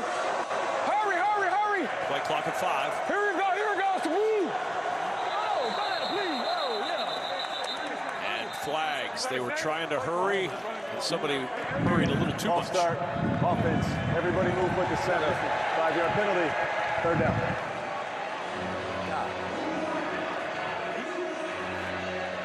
Chris Redmond knows 3rd and 7, pretty different than 3rd and 12. Yeah, there's no doubt. And to me, you know, like if you're critical of anybody there, it's actually the coaching staff. You've got to give your offense and your quarterback more time to operate at the line of scrimmage. They got the play call in late. He had to hurry up to the line of scrimmage, and it was just all a mess. Easy, easy. Laser. Here we go, Sabu. Needs the 45 for a first down. Rodgers just throws this one into the dirt. Nobody open. Incomplete. 4th down. Yeah, and this DC defense, they had that one sniffed out even before the snap. I heard them calling for screen. They were trying to set up that screen on the left side. And Chandler Rodgers has to burn it at his feet. If you're wondering why do you have to burn it at the feet, well, you've got to throw that ball short of the line of scrimmage at the feet of the intended receiver because you have linemen downfield. So that's why you burn the screen at the feet of the running back there. Browns punt. Fielded at the 19-yard line. QT picks his way through the return coverage and down at the 28, where DC will start first down and 10. Timeout. Late 3rd. DC back to work down the score. DC lost their season opener, but since then they have been stacking wins and stacking cups. 5 straight wins. Columbus, Houston, St. Louis, Birmingham, Dallas. An average of 19.4 point per game margin during that streak. The snake continues to grow in DC, but DC is not growing much on the field right now. Down 20-13, trying to clinch a playoff spot with a win today. And for Louisville, how important is this game for these Kings? A chance to be right in the thick of a playoff spot themselves going into the final 3 weeks. Yeah, it's vital for them. You know, they've played well in this 3rd quarter. This is only the 4th snap for DC's offense in the 2nd half. They give it to Abram Smith, and a good run up the middle for Smith, nearly 9 on the ground. Louisville has had the ball for over 10 minutes compared to only about a minute and a half for DC here in the 2nd half so far. They had 300 yards of offense, this offense has, in the 1st half. They're trying to get themselves going here. They really haven't been stopped. They haven't punted today. So it's just a matter of eliminating the mistakes and executing and driving down the field. 2nd and 1. Tamu, low throw and incomplete. Spencer Sanders, that's the backup quarterback. He caught 3 passes last week, or rather at the feet of Ty Scott. Spencer Sanders is going to be into this game, though. He caught 3 passes last week, and Jordan Tamu told us before the game, look for something special with Spencer Sanders this week. We better look for a conversion here on 3rd and 1, or else they're going to have to punt this football away right away. Ready to go. 3rd and 1. And the fake is incomplete. It was Eric Guerrer who got in there in the face of Jordan Ta'amu to break it up, but it's 4th down. They don't get the conversion. Yeah, and I really love this call right here from Jamie Sharper, the defensive coordinator. He brings pressure and doesn't allow Ta'amu to just sit back there and run this little RPO. It looks like they might have something going there, although Nick Kubitz with a really good read from the linebacker position, number 36. He was in line to make the tackle even if that ball is completed. Louisville defense forces the first punt of Paxton Brooks today from the 10-yard line. Lucky Jackson, a little stutter step and a burst across the 30 and down near the 34. Buckle up as the fastest racing on earth hits the racing capital of the world, where Alex Palou looks to continue his dominance at the 14-turn IMS road course. It's the final stop before the Indy 500. Next on Fox. Well, this defense has done what they needed to do, haven't they? A couple of 3 and outs here in the 3rd quarter. Really good job by this Kings defense trying to get this offense back on the field. We'll see if they can continue to move the ball. They've had a lot of success, in particular when DC runs zone coverage and they get those short completions over the middle of the field. The 33, the handoff to Robinson. And Robinson doesn't find much there. Maybe falling forward for a half yard. Blake Williams, the defensive coordinator, trying to dial up a stop. All right, let's go Wabash 51 rat. Wabash 51 rat. Wabash 51 rat. Wabash 51 rat. OPZ Pablo X sub on 1 ready. Hurry, let's go.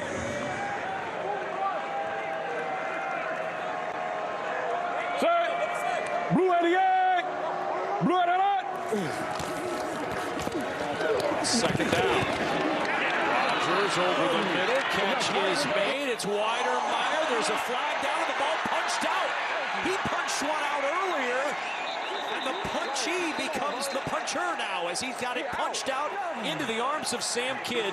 But we'll see about the flag. And it's going to be a hit on the quarterback. I think that they're going to get another helmet hit. This one is going to be Brandon Smith. He kind of dips his helmet as he hits Chandler Rogers Personal right when foul, he let it go. roughing the passer, defense number 40. The 15-yard penalty is enforced in the previous spot and includes an automatic 1st down. It's not late, but you see how he raised that helmet. He initiates contact with the helmet. He leads and he goes upstairs. And if you're in a passing posture like that, you get defenseless player protection. So any sort of contact to the head or neck area up there, that's going to draw a penalty. And he raises. There's a launch element there from Brandon Smith. That's the correct call. But how about Chandler Rogers standing in and creating that completion? I know Weidemeyer got that ball punched out, but that was great execution in the backfield from Rogers. And now a fresh set of downs thanks to the penalty, and they keep the possession from the 48-yard line. And that's the 2nd time now we've seen a potential turnover The game clock to 48 negated by a penalty here for the DC defense. Let's check in with Jake Button. Yeah, guys, I'm down here on the DC sideline, and there's just a frustrating energy building down here. This defenders team is used to controlling games and blowing teams out. Clearly, they are beating themselves, Joel. You mentioned there a second turnover that's missed, penalties. They had the fumble on the long kickoff return. A lot of these are self-inflicted wounds coming from the defenders. Blue 88. Blue 88. 1st down and 10. Backside pressure. Down he goes. Yanked down by Roberson. This is a great rush from Roberson.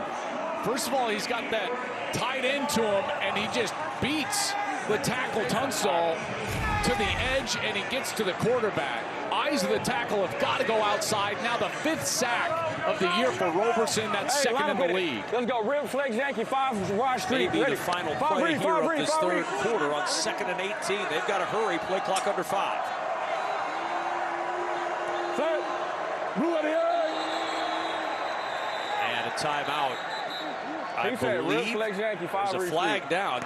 I think they got the timeout first. Prior to any foul, timeout was called by Louisville.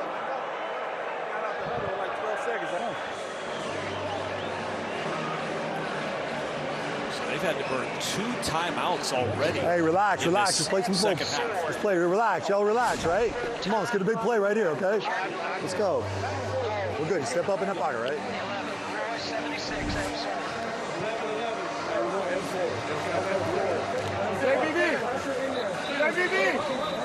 Be ready for Tampa 2 here, right, Ford? Be ready for Tampa 2 here. Let's go. You know, Kev, I don't know if I love that timeout on 2nd and 18. Like, are you really going to convert? Now you only have 1 timeout left. Fred Tice has been behind the clock, getting the play in a couple of times here in the second half. And they burned 2 timeouts in what will inevitably be a tight ball game and possibly need those timeouts on the last possession. I don't know if I love saving 5 yards on 2nd and 18. Yeah, now they've got 1 timeout left in a 1-score game. Rodgers on 2nd and 18, going up top down the sideline and incomplete. Trying to connect with Caden Prather. And that'll take us to the end of quarter number 3. Louisville and DC locked up in a good one. Week 7 delivering the UFL on Fox.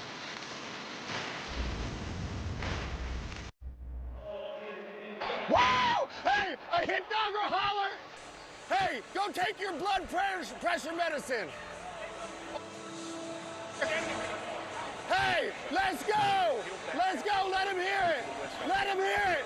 Come get some! Come get some! Let's go! Wake up! We can't have this. It's time to nut up. Well, Briley Moore, tight end, says watching this game from home has already led to my 3-year-old repeating the F word 3 times so far. Oh, you know, Briley, you're not able to be out there today, but it still gives you the opportunity to have some great parenting lessons. Yeah, teaching a bonus. Yes, 3rd and 18. Rodgers steps up and throws over the middle, incomplete. Y'all called it out. You already called it out. So they're going to end up punting it away. And remember, I'll go back to that wasted timeout on 2nd and 18. You know, so it's just something to keep in mind as we get deeper into this 4th quarter in a 1-possession game. If they need that last timeout, that would be an expensive, costly way to use it. And not much room on the return down to the 15-yard line. So what's at stake in this game? Well, for DC, a win, they clinch a playoff spot.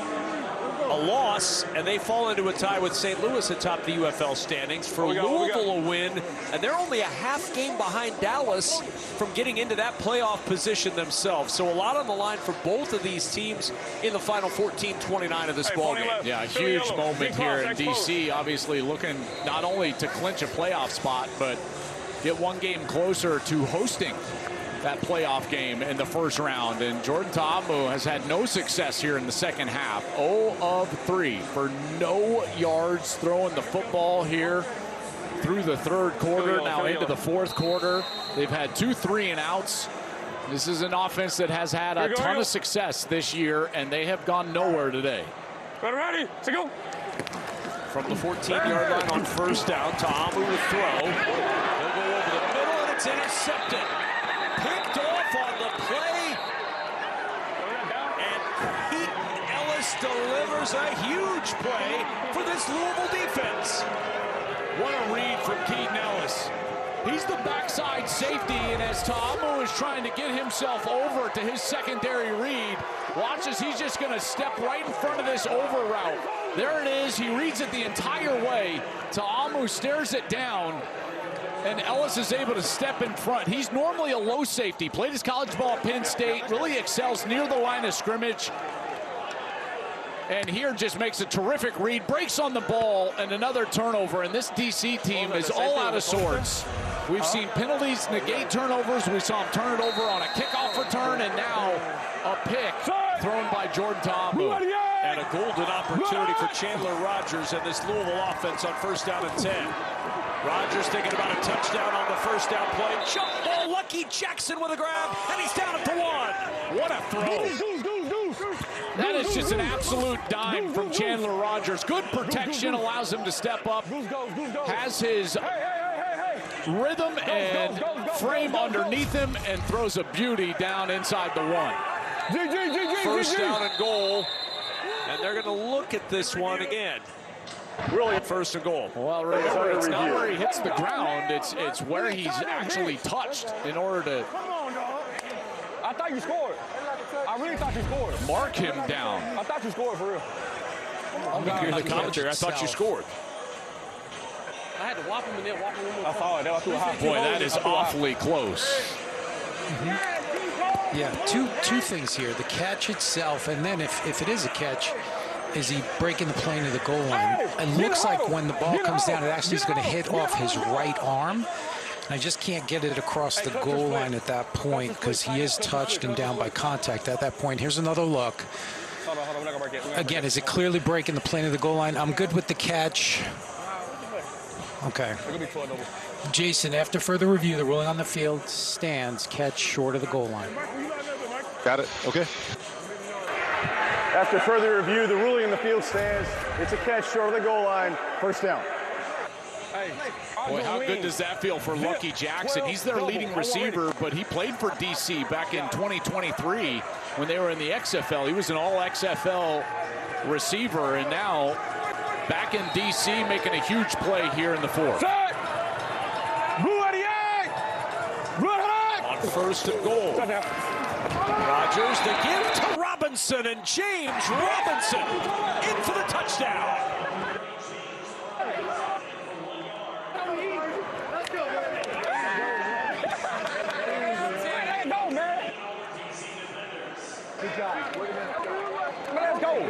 What a comeback for this Louisville team. They have been dominated on the stat sheet, and with 1:07 left, Roberson with the big hit on Chandler Rogers, and ever since then, it has just been all Kings. At that point, it was 13-3 DC, and now they're an extra point away from a 24-0 run in this ballgame.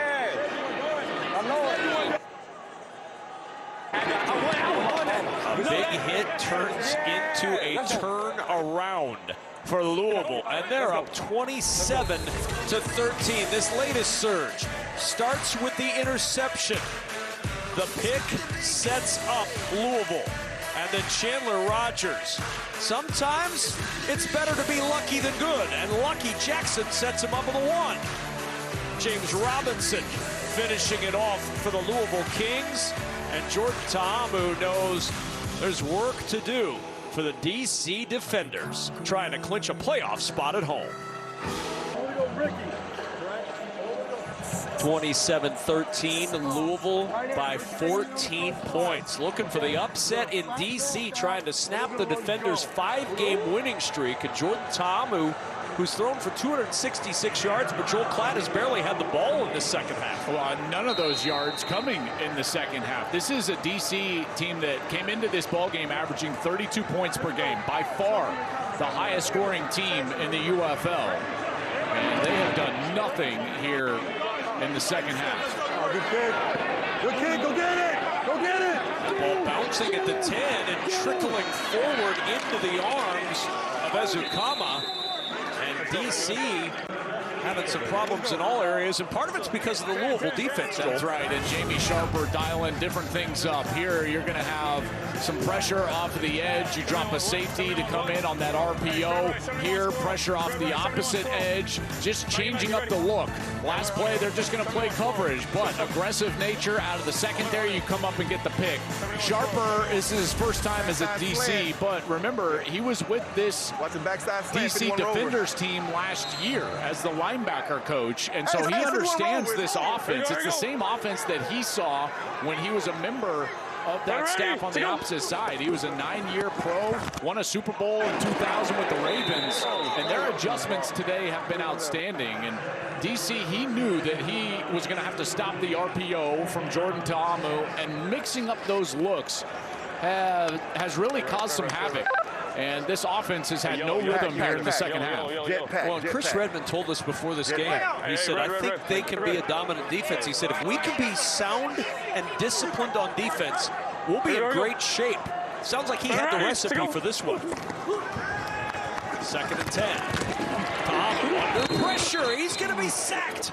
First one there was Lonnie Phelps. He got some help late from LaRon Stokes. And it's 3rd and long for DC. What a great pass rush right there. This is one of the weak spots for this DC offense, is giving up pressure. You go back in week 1, they allowed 7 sacks in their loss against St. Louis. And now Louisville is creating some pressure and not having to blitz to do it. Great rush. Good urgency up front, staying in their rush lanes, not running past the quarterback. He's got nowhere to step up. And now one of those defender offensive linemen down being attended to. Looks like Yasir Durant still down on the field for DC before this 3rd and 18 play, and some unfamiliar territory for Shannon Harris and the defenders right now, trying to figure out how to dig out of not only a 3rd and 18 hole, but a 27-13 hole after winning 5 straight games by an average of 19+ points per game. Well, I mean, they've scored 44 or more in 3 of their last 5. You know, so offensively, they've been able to do whatever they wanted to do in the last few weeks during this win streak. And certainly, you know, losing an offensive lineman is not what you want to see. And Yasir Durant played his college ball at Missouri. It's his 3rd year with DC. He's part of that continuity that I was speaking of earlier. He was all UFL last year and started in all 12 games en route to that title here for the defenders. But this is the most that they've struggled since week 1. They got beat by the Battlehawks in St. Louis 16-10, and offensively they played poorly. We had them, Kev, at Columbus week 2, and we got the sense that they were going to wash away that week 1 performance, come out and play better. They did. They scored 44 in that game against Columbus. They won at 44-26. Then they dropped 45 on Houston. They beat St. Louis in a rematch, dropped 45 on Birmingham. Last week, a dominant performance, in particular on the defensive side, winning 24-6. But this second half has been abysmal for this offense. 7 total yards in the second half, and big credit to this Louisville defense for the way that they've been able to play. Well, and it all started really at the end of that first half with the sack that Jordan Ta'amu took late in that half that didn't allow DC to convert on even a field goal try before halftime. And that was really his first mistake, you know, and they have not recovered ever since then. You see 266 yards still for Ta'amu in the ballgame. 3rd and 18 from the 14-yard line. Ta'amu with work to do. A strike, and it's caught, and it's a first down. Going down to get it is Ty Scott, and let's see if that doesn't spark this DC squad. First success of this second half. Hey, 22 lock, 22 lock. Ta'amu gets the time necessary to go down the field, and he's able to corral that ball before it hits the ground. Ty Scott, nice job right there and a first down, and that's exactly what DC needed. Ready. 5th catch for Scott, 79 yards receiving today. Ta'amu, quick strike, finds Fairchild, the tight end rumbling to the 43-yard line of Louisville. Back to back first down. Yeah, that's right. You're going to try to fake this run right here, read this defense. He sees that seam, quick hands right there, a little point guard action from Jordan Ta'amu, and he gets a completion, and finally they've got a little rhythm offensively after the last couple of snaps. Ready to go. And on first down and 10 again. 4-man pressure. Ta'amu floats it out left side to Deion Jackson. He picks up 8, and just like that, 2 big plays, and now 8 more through the air, and Ta'amu over 300 yards, and the DC offense clicking again. Yeah, sometimes you just got to clear your head and just say, okay, let's start over here. Let's get something that we know we can complete. It takes one completion to get right back in rhythm. And now this defense is going to be forced to adjust here. They can't sit back in coverage. When they're sitting back in coverage, Ta'amu is picking them apart. Ready to go. 2nd and 2. Jackson, nice play. That's an outstanding ankle tackle by Josiah Bronson. He stuck his hand out like, oh, look what I found. Deion Jackson's ankle. And Jackson is still down for the defenders. Well, here's Bronson in the middle of that offensive line. Look at the physicality. Just knocking Branch, the right guard, right back into the backfield. And then he gets to the legs right there of Deion Jackson. Todd.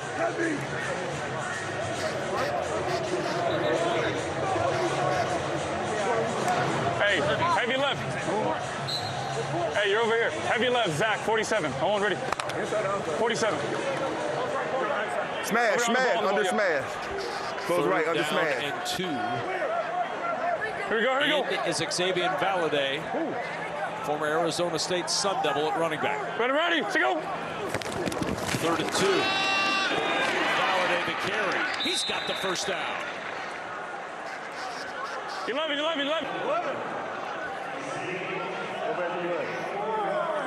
11. Texas right. Hey, Texas right, red, 3 under. Red. Nike, ready. 8th play of the drive. Here we go. 10.5 to go in the 4th. Let's go. On 1st and 10 from the 32. Ta'amu wide open, floats it in beautifully, and it's dropped. Mason Fairchild had a walk-in touchdown. Well, we saw the tweet earlier from Briley Moore, their normal tight end. He's out today. Fairchild caught a TD last week. This one was going to be his 2nd of the year, and he just totally drops it. Jake, you hate to see it from a tight end. He took his eyes off the football. He completely did, Joel, and what a missed opportunity. The sun is out, but that's not an issue of having the sun in his eyes. That's a perfect throw from Ta'amu and just a complete drop. On 2nd and 10. Ta'amu going up top again, looking for the end zone, and that ball is intercepted. Hey, ref. Picked off by Cam Dantzler in the back of the end zone. And DC turns it over for the 3rd time today. The nightmare second half continues for Ta'amu. Panics, tries to throw it all the way down the field, and Cam Dantzler dances his way to a pick. The 2nd of the day for Louisville. Their offense on the field when we come back.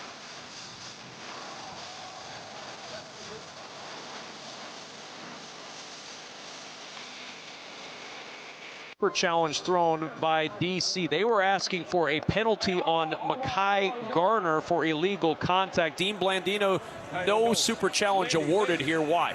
Correct. Well, for illegal contact, number 1, it's prior to the pass and contact downfield more than 5 yards, which there is some contact, but the ball was in the air. So now it has to raise to the level of defensive pass interference, clear material restriction, and it just didn't get there. There was some contact incidental, and so the interception stands. There's no foul on the defense. And remember, if you're all wondering, well, he didn't get that 2nd foot in. He only needs 1 foot. The left foot was down when he controlled the ball, speaking of Cam Dantzler, so that's why the interception stands right on the heels of that dropped touchdown from Mason Fairchild, number 84. Drop touchdown, next play, pick. You can tell that's still living very prominently in the brain of Mason Fairchild. And on 1st down, a burst for Ian Wheeler. He's got a 1st down, and Wheeler out to the 41. That drop that you mentioned changed the entire complexity of this ballgame. Well, there's no doubt. I mean, he is wide open. It's a perfect ball. They got the right coverage, and he just flat out drops it. Eyes away from the football. And then here, Ta'amu, you can tell he got to his 2nd read, but almost panicked and just threw that ball up down the middle of the field. It gets picked off, and listen, we had baseball analogies last night. Brock was talking about baseball. That's like an extra out in an inning. How many times do you see a ball booted, and then the next pitch, it's a home run? That's the equivalent right here in this football game. And again, everything has gone Louisville's way. You think about all the turn of events. The big hit that was going to be a turnover, it's not a turnover because of the penalty. They gave up a touchdown 3 plays later. You know, they failed on a 2-point conversion. They missed a field goal. They had a fumble on a kickoff return to start the second half. And then now in the second half, you think about these possessions. They had the fumble on the kickoff, punt, interception, interception. Just nothing gone right for DC. Hey, yo. 2nd down and 8. They're going to the sea. Blue at the egg. Blue at the kick out. On the ground again, and Wheeler out out to the 46-yard line, and now 3rd down for Louisville. DC has to get a stop here. Yeah, and they've got to protect the passer. I would assume that Blake Williams is going to try to heat him up here. He wants to pressure. He wants to be aggressive. Remember, this defense is all about having sacks, turnovers, and you would think here on 3rd and 7 that they'll be aggressive.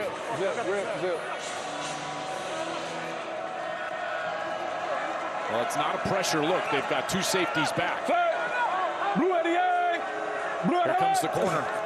Corner blitz. 3rd and 7 over the middle. Catch made, and a good tackle at midfield. Isaiah Winstead could not get away from Deontay Anderson. He's just across the midfield stripe. I think they've got to go for it now if he is indeed across midfield. He is, and that is a huge half yard, and it forces them into a position where they're going to have to go for it here on 4th down. Y'all want to call time? We're good. Roger wings out. Roger wings out. 12 go on the 2nd corner. Ready. 4th and 2. Just across the midfield stripe. Inside the 50, you got to go. On 4th and 2.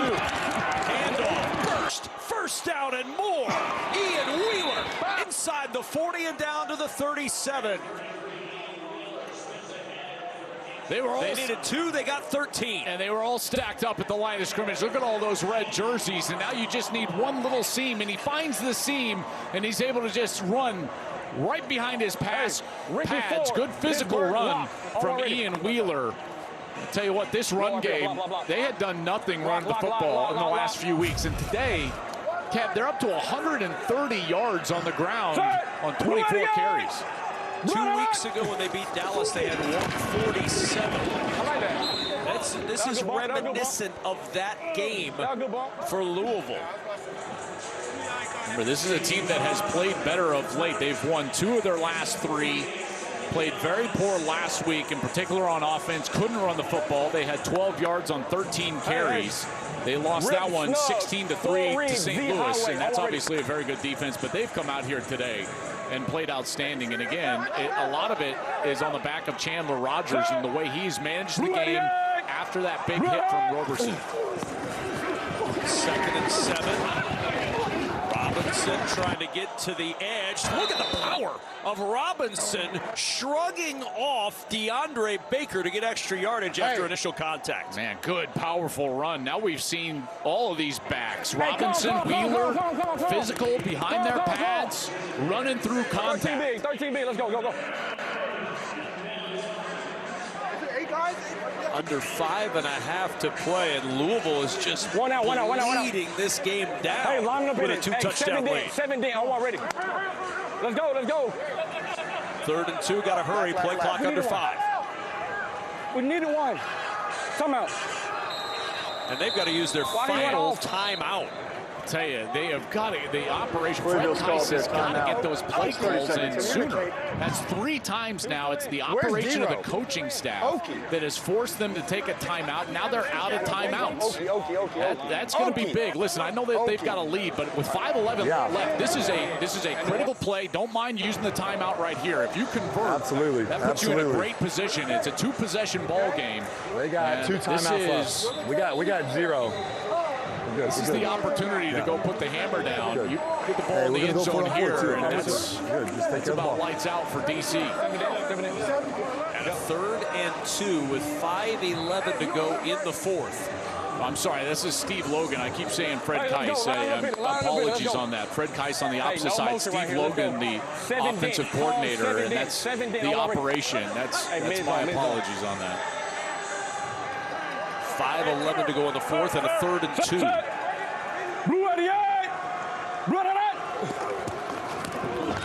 It's Robinson, 3rd and 2. The penetration by Derek Roberson, and a bright spot for DC as they get the stop and force 4th down.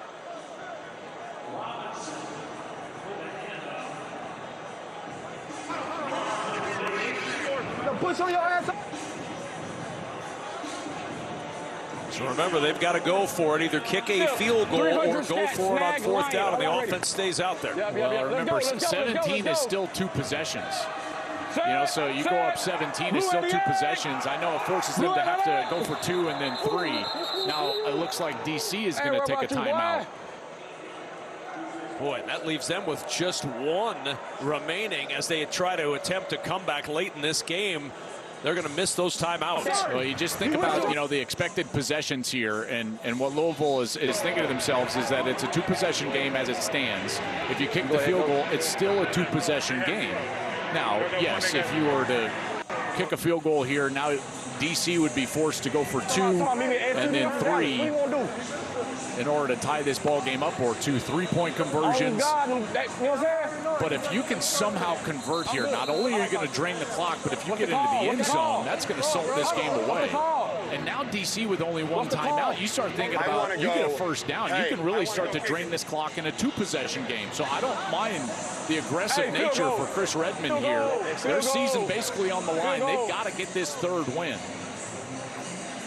Now they're going to get kick that third win, and now they're going to bring in the field goal. You get that third win, and you've got a chance to be just a half game out of a playoff spot by the end of the weekend, or maybe in a playoff spot, depending on how the rest of the weekend goes in the UFL. Oh man, I think I would have gone for it here. Again, it's a two-possession game. It's going to remain a two-possession game even if this is good, and you're going to give the ball back to DC right away. If you could convert here, you would drain the clock, potentially go down and score, or kick a field goal later with the clock lower. I don't know.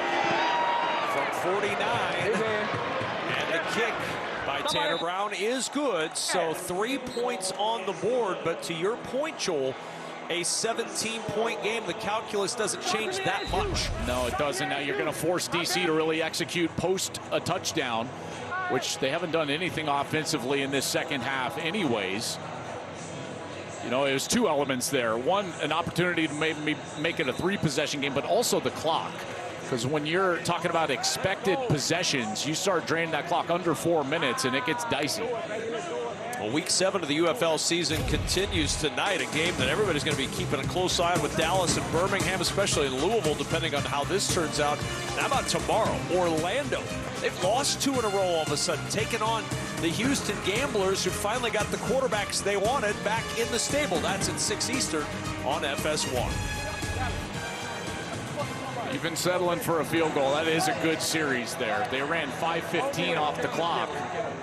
And in a two-possession game, that is a big moment. Some good conversions there, some good execution, and now it's back up to this defense. DC hasn't done anything offensively. I know they went down the field on the last series, but man, they have been all out of sorts in this second half. Well, and for a team that hasn't been able to run the ball, the ability to run the ball has been the difference today for Louisville, especially on that drive. 7 of their 8 offensive snaps were on the ground. From the 15-yard line, Valladay trying to find some space up the middle, and he is stacked up shy of the 35. When you think about the 2 touchdowns, DC has 13 points. Kev, those were both 3rd and longs. Louisville had a chance to get off the field on both of those. It was a 3rd and 15, and I believe a 3rd and 7 or 8. And then in the second half here, you see the punt, interception. 2 3 and outs, a 1-play interception, and then the only drive that they did anything ended in that pick on the last series.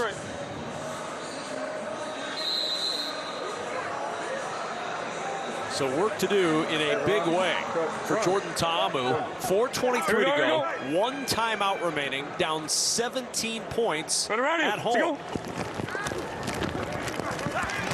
Ta'amu on first down, going deep over the middle, incomplete. 3 different Kings surrounding Cornell Powell. Yeah, nice job by Mekhi Garner, number 8. He's going to track this seam route right down the field, and he comes in and over the top. Also, the middle linebacker, that's Nick Kubitz. So that's Tampa 2, the old school Tampa 2, run by the Buccaneers and then the Bears for so many years, where a middle linebacker is going to track those deep routes down the middle of the field. Cover 2 behind it, linebacker right down the middle. Ready, to go. 2nd and 10. Over the middle, catch made, first down and more for Ezukama. as he is down near the 48-yard line. Pick up 14, and it's first down. You know, the success that Louisville has had defensively, they've been mixing up their calls, running man coverage, sending some pressure. But here on these snaps, so far in this series, they've been sitting back with 2 safeties deep, trying to play a safer defensive structure. 331 yards passing now for Ta'amu. Pocket collapsing, in trouble, and he'll throw that away. Now, there's nobody in the area. I don't know if he was out of the pocket. Didn't appear to be from the live look that we had. They would not have the ability to super challenge, and that's another element of wasting those timeouts, and they are going to throw the flag here. They've discussed this. Offense number 10, there was no receiver in the area of the pass. The penalty is lost or down at the spot of the foul. Second down. He's right on that line that I drew. You know, you've got to be outside of the pocket, and he was at best right behind the tackle. Probably inside of that line. I think that's the correct call there. Just some X on it, though, too. It'll hold it back safety. So the loss of down. Back him up with the penalty.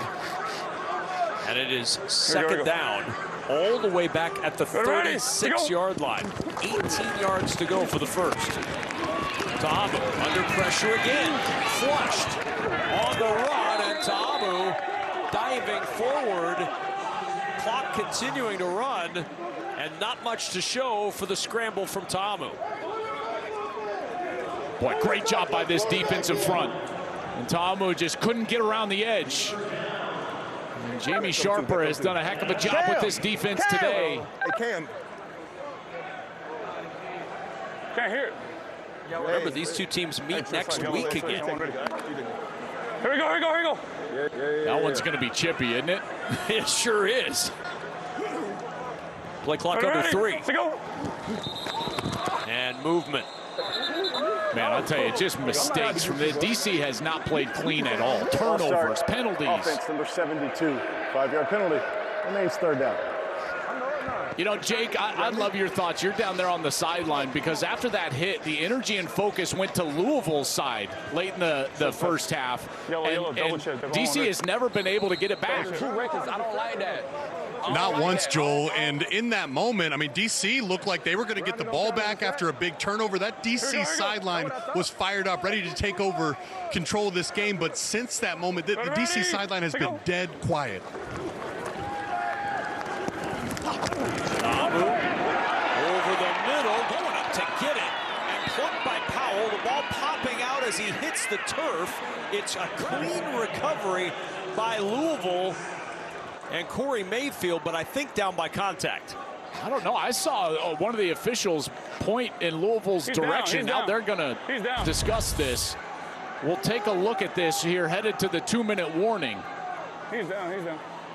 Control. Boy, that's going to be close, Kev. It was a clean recovery. We'll find out after the 2-minute warning.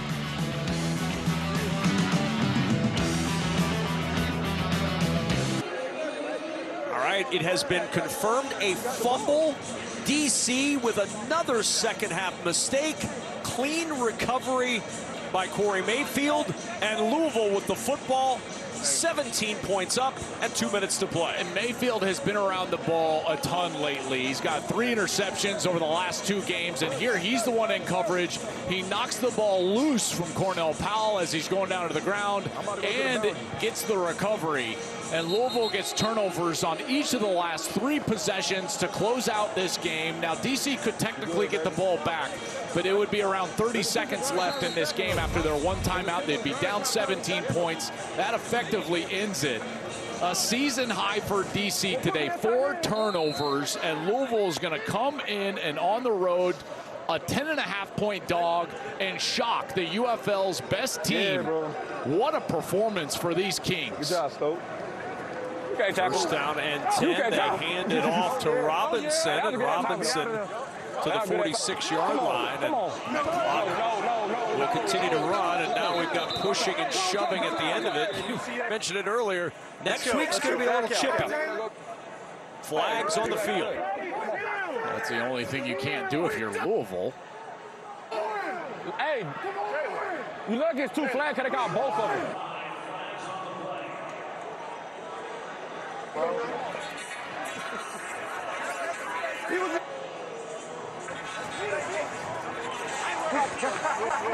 All the moms getting some love on the sidelines.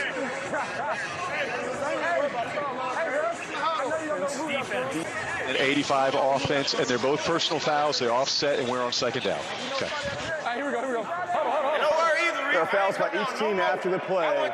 Personal foul, unnecessary roughness, defense number 7.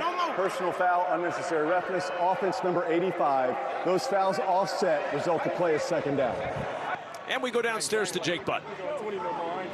Yeah, guys, each time the Louisville defense has been on the field, I've been hearing Chris Redmond and Jamie Sharper, they've been extremely vocal saying, hey, take the ball away, punch at the ball, secondary, be locked in, try to force some interceptions. And I believe the kids call that manifestation because each time they've called for it, the Louisville defense has come up with a turnover. Second and 5, bouncing to the outside is Robinson. And Robinson down short of the first down. I know. I'm from Dallas, partner. You from San Antonio, remember that.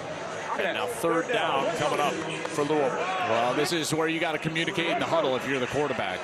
Nobody goes out of bounds and ball security. So you give the ball to James Robinson if he's your back. He's just got to know he can't go out of bounds. Hey, he's got to have 2 hands on the football. 4. I'm already. Same play.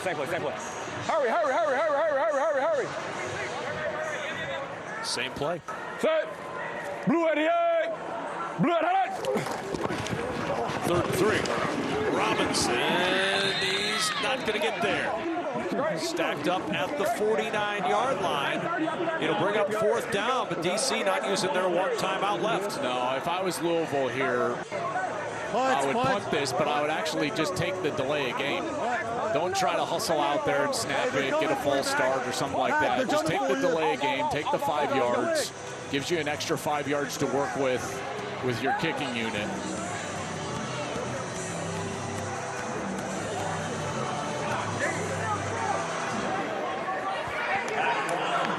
That's what they'll do. I think that's smart, and it drains the maximum amount of time off of the game clock. Remains fourth down. For DC, the chance to clinch a playoff spot looks like it's going to fall short today. And with a loss would fall into the tie with St. Louis. Orlando tomorrow night on FS1's got a chance to move into a 3-way tie. Louisville, meanwhile, about to go to 3 and 4 and become a team to reckon with in the final 3 weeks of the regular season in the UFL. And won 3 of their last 4, like you just said, and like playing well, in particular on the road. All 3 of those wins on the road, at Houston, at Dallas, and now here at the league's defending champ and the best team so far this year at DC. What a performance. I gotta give a lot of credit to Chris Redmond. Good job. And Chandler Rogers, guys. I know that we talked a lot about the defense in the second half, rightly so. Yellow, I'll go. But how about Chandler Rogers and that offense? They're down 13-3. They had not done anything. They had not scored a touchdown in 14 straight offensive possessions. They take the big hit from Roberson. It looks like a turnover, and he comes right back out there, and with execution, focus, and leadership, he just turned this entire team around and their entire season around. That was a season-ending turnover for this. I mean, you know, they're not making the playoffs if they lose this game, and they come right back.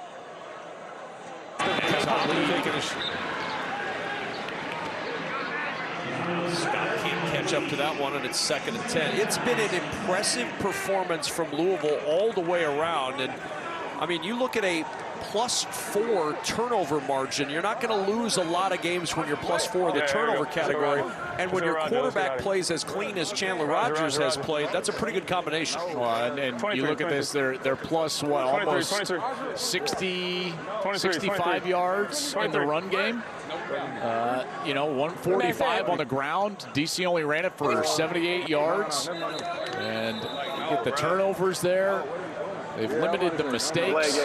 Offense, 5-yard penalty, second down. 23. And the mistakes continue even to the very last second for DC. Their 9th penalty. They have 4 turnovers. It's been as ugly a game as we've seen DC play, honestly, in the last 2 years of this league. Yeah. I mean, they weren't clean week 1 when they lost to St. Louis, but they had certainly figured it out. Scored 44 3 of their last 4 and just did nothing today. And that is how this game comes to an end. These two teams will meet again next week, but in D.C., it's the Louisville Kings who are atop the throne. A 30-13 win over D.C. And Louisville very much alive with the postseason beckoning in just 3 more games. Good job, fellas. Good job. Once again, our final score in this one, Louisville 30, DC 13. IndyCar is coming up next. For Joel Klatt, Jake Butt, and our entire Fox Sports crew, I'm Kevin Kugler. The Louisville Kings with the surprise of the weekend, a 30-13 win over the DC Defenders. So long from our nation's capital.